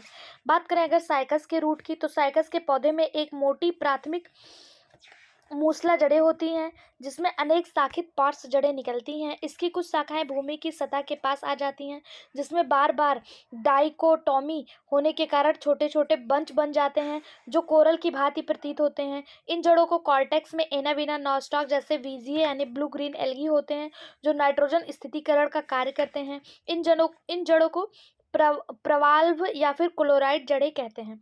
ठीक है, ऑप्शन बी इसका सही जवाब हो जाएगा। ये रूट्स ऑफ साइकस का डायग्राम बना हुआ है क्लोराइड रूट का। अगला क्वेश्चन है, पाइनस में बहुभ्रूणता का मुख्य कारण है। Polyembryonic is pinus occurs due to, क्या है? क्लीवेज पॉली एम्ब्रोई या फिर rosette polyembryony, both of method या नन ऑफ एवर। सही जवाब option A, cleavage polyembryony. Cleavage polyembryony pinus में विदलन बहुभ्रूणता पाई जाती है। ठीक है, ऑप्शन ए इसका सही जवाब हो जाएगा। अगला क्वेश्चन, पाइनस में पाया जाता है नर शंकु, मादा शंकु, नरवा, मादा शंकु, इनमें से कोई नहीं। सही जवाब ऑप्शन सी, नरवा मादा शंकु दोनों पाई जाती है। एक बीजांड या बीज में एक से अधिक भ्रूणों का उत्पन्न होना ये बहुभ्रूणता कहलाता है। और पाइनस जो है ये पॉली यानी कि क्लीवेज पॉलीएम्ब्रॉयन यानी कि विदलन बहुभुरता प्रदर्शित करता है, जिसमें भ्रूण कोशिकाओं को अलग करने के बाद उसके प्रत्येक कोशिका का संभावित भ्रूण में विकास होता है। ठीक है, और इसमें जो होता है नर और मादा शंकु दोनों ही पाया जाता है। ऑप्शन सी इसका सही जवाब हो जाएगा। अगर पूछा जाए नर शंकु तो असीमित विकास की शाखा पर स्केली पत्तियों के अच्छे से विकसित होते हैं। मेल कोन्स जो होते हैं ये छोटी अंडाकार संरचना होती है और इनकी जो लंबाई होती है वो 2 से 4 सेंटीमीटर होती है और इनकी चौड़ाई 5 से 6 सेंटीमीटर होती है। वही बात करें अगर फीमेल शंकु की, फीमेल कोन की, तो यह लंबे तने के स्केली पत्तियों के अच्छे से विकसित होते हैं और ये परिपक्व होने में 3 वर्ष लगाते हैं। ठीक है, और जो मादा शंकु नर शंकु की अपेक्षा बहुत बड़े होते हैं। अगर बात करें इनकी लंबाई की, मादा शंकु की, तो 15 से 20 मीटर लंबे होते हैं और लेकिन तो इसका जो सही जवाब हो जाएगा, इसमें मेल और फीमेल दोनों ही कोन्स प्रेजेंट होते हैं। किसमें? पाइनस में। ऑप्शन सी इसका सही जवाब हो जाएगा। अगला क्वेश्चन, साइकस के भ्रूण में बीज पत्रों की संख्या कितनी होती है? तो साइकस के भ्रूण में बीज पत्रों की संख्या 2 होती है, यानी एम्ब्रियो ऑफ साइकस 2 होती है। साइकस एक जिम्नोस्पर्म पौधा है और इसके प्रारंभिक अवस्था में कई भ्रूण होते हैं, परंतु परिपक्व अवस्था में केवल एक भ्रूण बचता है, शेष नष्ट हो जाता है। प्रत्येक भ्रूण में 2 बीजपत्र पाए जाते हैं। साइकस में 2 बीजपत्र के बावजूद इसे जिम्नोस्पर्म के साथ रखा गया, क्योंकि ये कैसे होते हैं? नेकेड होते हैं। ठीक है, अगला, in plants largest egg is found इन, पौधे में सबसे बड़ा अंडा पाया जाता है साइकस में, सिकोया में, पाइनस में या सैलिसिनेला में? सही जवाब ऑप्शन ए, साइकस में। पौधे में सबसे बड़ा जो लार्ज एग जो है वो साइकस में पाया जाता है। साइकस का पौधा स्पोरोफाइट होता है जो जड़ तना व पत्ती में विभाजित होता है। ठीक है, साइकस में 2 प्रकार की जड़ें पाई जाती हैं, एक समान और दूसरा क्लोराइड। ठीक है, यानी सल्क पत्तियां। अगला क्वेश्चन, ये साइकस के बारे में उसकी विशेषताएं दी हैं, एक बार मैं पढ़ देती हूँ, बाकी आप पीडीएफ लेके पढ़ लीजिएगा। ठीक है, पत्तियां 2 प्रकार की होती हैं, एक समान और दूसरा सल्क पत्ती। तने में सम्मोहन पुल संयुक्त कोलेरेटरल व खुले होते हैं। जाइलम में वाहकाएं अनुपस्थित, यानी वेसल्स जो होती हैं वो अनुपस्थित होती हैं, यानी जाइलम में जो वेसल्स होते हैं वो अनुपस्थित होते हैं। फ्लोएम में सहचर कोशिकाएं अनुपस्थित होती हैं। कास्ट आच्छादित यानी नॉन पोरस होते हैं। नर जनन अंग शंकु के रूप में होते हैं। मेगा स्पोरोफिल पर नग्न बीजांड मिलते हैं। पराग केवल वायु द्वारा होता है, परागण केवल वायु द्वारा होता है। भ्रूणपोष अगुणित होता है तथा निषेचन से पहले बनता है। नग्न बीज होते हैं तथा फल नहीं बनते, इसलिए इसको नग्न बीजी कहते हैं। ये जितने भी यहाँ पे दिए हुए हैं लाइन, ये सब अपने आप में एक क्वेश्चन का कार्य करेंगे, इसलिए इसको बहुत अच्छे से आप लोग पढ़ लीजिएगा। ठीक है, अगला क्वेश्चन, पाइनस निडल की आंतरिक संरचना का स्वभाव है। The anatomy of pinus needle reflect the features of a सोमोद्भिद प्रकार, यानी मीजोफिटिक, जीरोफिटिक, हाइड्रोफिटिक या फिर एपिफिटिक? इसका सही जवाब option D, xerophytic. Pinus needle की आंतरिक संरचना का स्वभाव मिरोद्भिद यानी जीरोफिटिक प्रकार का होता है। यह पौधा ढाल वाले स्थानों पर उगता है जहां वर्षा का पानी आसानी से बह जाता है और पानी की कुछ मात्रा पौधे द्वारा प्रयोग कर ली जाती है। सुई की आकार की पत्तियां वाष्पोत्सर्जन के दर को कम करती हैं। ठीक, ऑप्शन बी इसका सही जवाब हो जाएगा। अगला क्वेश्चन, पाइनस है वृक्ष, झाड़ी, शाख या इनमें से कोई नहीं? तो पाइनस एक बहुत बड़ा पौधा है, ये वृक्ष की श्रेणी में आता है। विश्व में 90 से 100 जातियां इसकी पाई जाती हैं। पाइनस की लकड़ी से माचिस की तीलियां बनाई जाती हैं। पाइनस से ही तारपीन का तेल प्राप्त होता है। ठीक है, ऑप्शन ए इसका सही जवाब हो जाएगा। पूरे भारतवर्ष में पाइनस की 6 जातियां पाई जाती हैं। ठीक, अगला क्वेश्चन, सबसे छोटा अंडावृत यानी सबसे छोटा जिम्नोस्पर्म है जैमिया, इफिड्रा, साइकस या फिर जिंको? सही जवाब ऑप्शन ए, जैमिया। सबसे छोटा जिम्नोस्पर्म जैमनिया है, यह शाकीय पौधा है। ठीक है, जैमनिया पिग्मिया के नाम से इसे जाना जाता है। सबसे बड़ा अगर अंडावृत्ति पूछ ले तो सिकोया जाइगेंटिया है। ये इसको आप इम्पोर्टेंट मार्क करिएगा। ठीक है, इसको एक अलग से कहीं से नोट्स बना के इसको लिख लीजिए। सबसे बड़ा अंडावृत्ति पौधा सिकोया जाइगेंटिया है। सबसे छोटा अंडावृत्ति लेमना है। सबसे छोटा आवृत्त बीजी, ये आवृत्त बीजी है। ठीक है, लेमना। और अंडावृत्त सबसे छोटा कौन सा है? जैमिया। सबसे बड़ा आवृत्त बीजी यूकैलिप्टस है। सबसे छोटा पादप बॉल्फिया है। सबसे छोटा ब्रायोफाइटा जुओप्सिस है और सबसे बड़ा ब्रायोफाइटा डाउसोनिया है। ठीक है, तो ऑप्शन ए इसका सही जवाब हो जाएगा। सबसे छोटा जिम्नोस्पर्म क्या है? जैमिया है। और सबसे बड़ा जिम्नोस्पर्म सिकोया जाइगेंटिया है। सबसे छोटा एंजियोस्पर्म लैम्ना है और सबसे बड़ा एंजियोस्पर्म यूकैलिप्टस है। ठीक है, अगला क्वेश्चन, पाइनस में परागकण का प्रकार है। पाइनस में जो पॉलिनेशन है उसके क्या प्रकार हैं? तो पाइनस जो है ये वायु परागकण करता है। ऑप्शन ए ही इसका सही जवाब हो जाएगा। एमनियोफिलस इसके जो है परागकण होते हैं। ठीक है, ऑप्शन ए इसका सही जवाब हो जाएगा, क्योंकि पाइनस में परागकण में एक जोड़ी पंख जैसी संरचना पाई जाती है जो परागकण के परागण में सहायक होता है। ओके, अगला क्वेश्चन, निम्नलिखित में से कौन सा जीवित जीवाश्म है? तो जीवित जीवाश्म के बारे में हम लोगों ने बहुत बार पढ़ा। गिंको जो है, जो केवल फिलहाल चाइना में ही प्रेजेंट है, ये जीवित जीवाश्म है। एफिड्रा से एफिड्रीन नामक दवा प्राप्त की जाती है जो खांसी जुकाम में यूज किया जाता है। चीड़ के पेड़ से तारपीन का जो है तारपीन प्राप्त किया जाता है। ठीक है, और देवदार की लकड़ी से सिड्रस तेल या फिर जूनीफेरस की लकड़ी से सेड्रस कास्ट जो है वो प्राप्त किया जाता है। तो ऑप्शन बी इसका सही जवाब हो जाएगा। जीवित जीवाश्म कौन है? गिंको या फिर जिंको बाइबोला जो है ये जीवित जीवाश्म की श्रेणी में आता है। अगला क्वेश्चन, एक शुष्क फल चिलगोजा किस प्रजाति में आता है? चिलगोजा एक ड्राई फ्रूट है, ये किस प्रजाति में आता है? तो ये पाइनस की प्रजाति में आता है। ऑप्शन बी इसका सही जवाब हो जाएगा। या जिम्नोस्पर्म के समूह कॉर्निफर फाइटा किससे संबंधित है? अगला क्वेश्चन, चिलगोजा प्राप्त किया जाता है कहाँ से? तो चिलगोजा अभी हम लोगों ने देखा पाइनस से प्राप्त किया जाता है। पाइनस किससे? तो पाइनस बालीचियाना से जो है चिलगोजा प्राप्त किया जाता है। पाइनस जियार्डिया का बीज होता, एक मिनट, पाइनस जियार्डिया होगा। ठीक है, इसका सही जवाब पाइनस जियार्डिया। ऑप्शन बी इसका सही जवाब होगा कि पाइनस जियार्डिया से जो है पाइनस जेराडियाना से प्राप्त किया जाता है चिलगोजा। और चिलगोजा खाने योग्य बीज है या पोषक तत्वों के अच्छे स्रोत होते हैं या स्वस्थ वसा के साथ साथ प्रोटीन का महत्वपूर्ण स्रोत है। इसमें कार्बोहाइड्रेट की मात्रा बहुत कम होती है, चूँकि इसमें वसा उच्च मात्रा में पाई जाती है, इसलिए यह ऊर्जा का भी अच्छा स्रोत माना जाता है। अगला क्वेश्चन, चिलगोजा इनमें से किसका बीज है? तो अभी हम लोगों ने देखा पाइनस जीराडियाना का बीज है चिलगोजा। ऑप्शन सी इसका सही जवाब हो जाएगा। यह पोषण युक्त होता है। अगला क्वेश्चन, पाइनस के बीज पर पंख विकसित होते हैं इंटेगुमेनेटेड, न्यूक्लियस, कैपिलरली स्केल या फिर ओव्यूलिफेरस। तो इसका सही जवाब हो जाएगा ऑप्शन डी ओवलीफेरस स्केल यानी बीजांडधर सल्क से पाइनस के बीज पर पंख जो है वो ओव्यूलिफेरस स्केल्स से विकसित होते हैं। ऑप्शन डी इसका सही जवाब हो जाएगा। अगला क्वेश्चन, साइकस रिवोल्यूटा बहुधा उगाया जाता है, यानी cycas revoluta is widely grow as medicinal plant है या फिर ऑर्नामेंट यानी कि सजावटी वृक्ष है, ऑयल यील्डिंग यानी तेल उत्पादन के लिए, या फिर टिम्बर रिंडिंग यानी कि कास्ट यानी कि लकड़ी प्राप्त करने के लिए। किसके लिए साइकस रिवोल्यूटा का जो है यूज किया जाता है? तो सही जवाब हो जाएगा ऑप्शन बी सजावटी वृक्ष है। इसे आमतौर पर क्रिसमस ट्री के नाम से भी जाना जाता है। इसके साथ साइकस रिवोल्यूटा के तनों से मंड निकालकर खाने वाला साबूदाना भी बनाया जाता है। इसे सागो पॉम भी कहा जाता है। साइकस इस लकड़ी के रूप में चीड़, सुकोया, देवदार, फर, स्प्रूस नामक पौधे का जो है यूज किया जाता है। बाकी औषधि में अभी हम लोगों ने देखा था एफिड्रा का यूज औषधि में किया जाता है। और तेल के लिए जो है चीड़ के पौधे जिसमें तारपीन का तेल, देवदार की लकड़ी से सेड्रस तेल, जूनिफेरस की लकड़ी से सेड्रस कास्ट तेल, ये सब निकाला जाता है। ठीक है, बाकी साइकस रिवोल्यूटा को सजावटी वृक्ष के रूप में यूज किया जाता है। इसे ही क्रिसमस ट्री के नाम से भी जानते हैं। इंपॉर्टेंट मार्क करिएगा। अगला question, the type of ovules of Pinus is.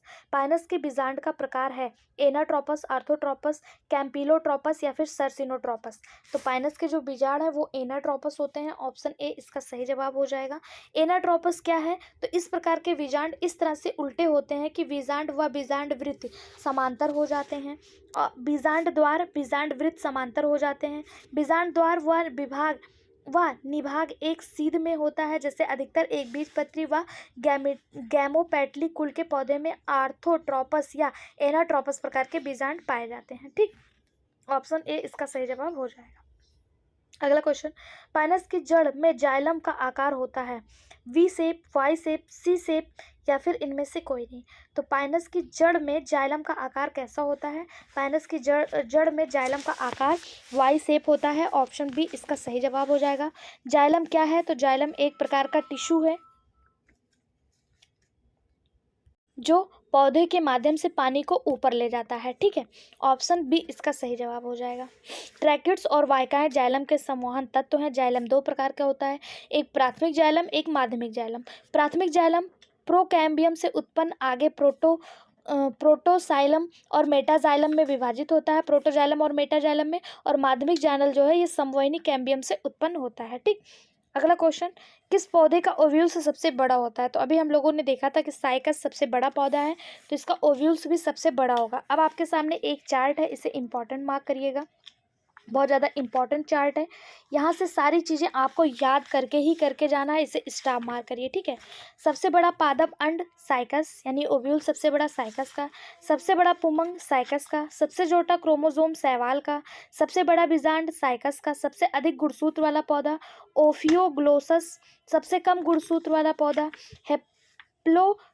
हेप्लोपेपस gracilis, सबसे बड़ा फल लोडोशिया, सबसे सूक्ष्म पादप बीज आर्किड, सबसे बड़ा बीज लोडोशिया, सबसे छोटा बीज आर्किड, सबसे बड़ा पुष्प रेफेल्सिया आर्नेल्डी, सबसे छोटी पादप कोशिका माइकोप्लाज्मा और सबसे बड़ा पादप गुणसूत्र ट्रिलियम। ये चार्ट आपको अलग से कहीं से लिख लेना है और इसको याद कर लेना। ठीक है, ये आपके लिए मोस्ट इंपॉर्टेंट चार्ट है, इसको मैं अलग से टेलीग्राम चैनल पे भी डाल दूंगी, वहाँ से भी आप इसको याद करते रहिएगा। अगला क्वेश्चन है, एल्गी एसोसिएटेड इज फाउंड इन, शैवाल सहचर्य पाए जाते हैं साइकस की सामान्य जड़ में, क्लोराइड की रूट्स ऑफ साइकस में, लीव्स ऑफ साइकस में, या फिर साइकस रेकिश ऑफ साइकस में। सही जवाब option B coralloid root of Cycas में। एल्गी जो है साचार्य रूप से क्लोराइड रूट ऑफ साइकस यानी साइकस की क्लोराइड जड़ों में पाए जाते हैं। साइकस के क्लोराइड जल में एनावीना, साइकेडी तथा नास्टॉक नामक नीले हरे शैवाल पाए जाते हैं जो नाइट्रोजन फिक्सेशन के रूप में कार्य करते हैं। ठीक, अगला क्वेश्चन, साबूदाना प्राप्त किया जाता है, तो साबूदाना साइकस के स्टेम से प्राप्त किया जाता है। साइकस रिवोल्यूटस एक प्रजाति है साइकस का, यहाँ से साबूदाना प्राप्त किया जाता है। यह एक प्रकार का स्टार्च है जो सस्ती डबल रोटी बनाने में प्रयुक्त किया जाता है। साइकस पौधे का उपयोग सजावटी पौधे के रूप में भी किया जाता है। श्रीलंका में साइकस के बीज से स्टार्च बनाया जाता है, इसका उपयोग बीज के रूप में किया जाता है। साइकस की मुलायम पत्तियों से सब्जियां भी बनाई जाती हैं, इसकी पत्तियों में चटाई, टोपी और टोकरी भी बनाया जाता है। ठीक है, अगला क्वेश्चन, कृत्रिम साबूदाना किससे प्राप्त किया जाता है? तो अभी हम लोगों ने देखा कृत्रिम साबूदाना साइकस से प्राप्त किया जाता है, साइकस रेवोल्यूटा से। ठीक है, ऑप्शन ए सही जवाब हो जाएगा। अगला क्वेश्चन, जब गिंको बाइबोला संकटापन्न जाति नहीं है, इसका कारण क्या है? प्राकृतिक संरक्षण यानी इन सीटू कंजर्वेशन,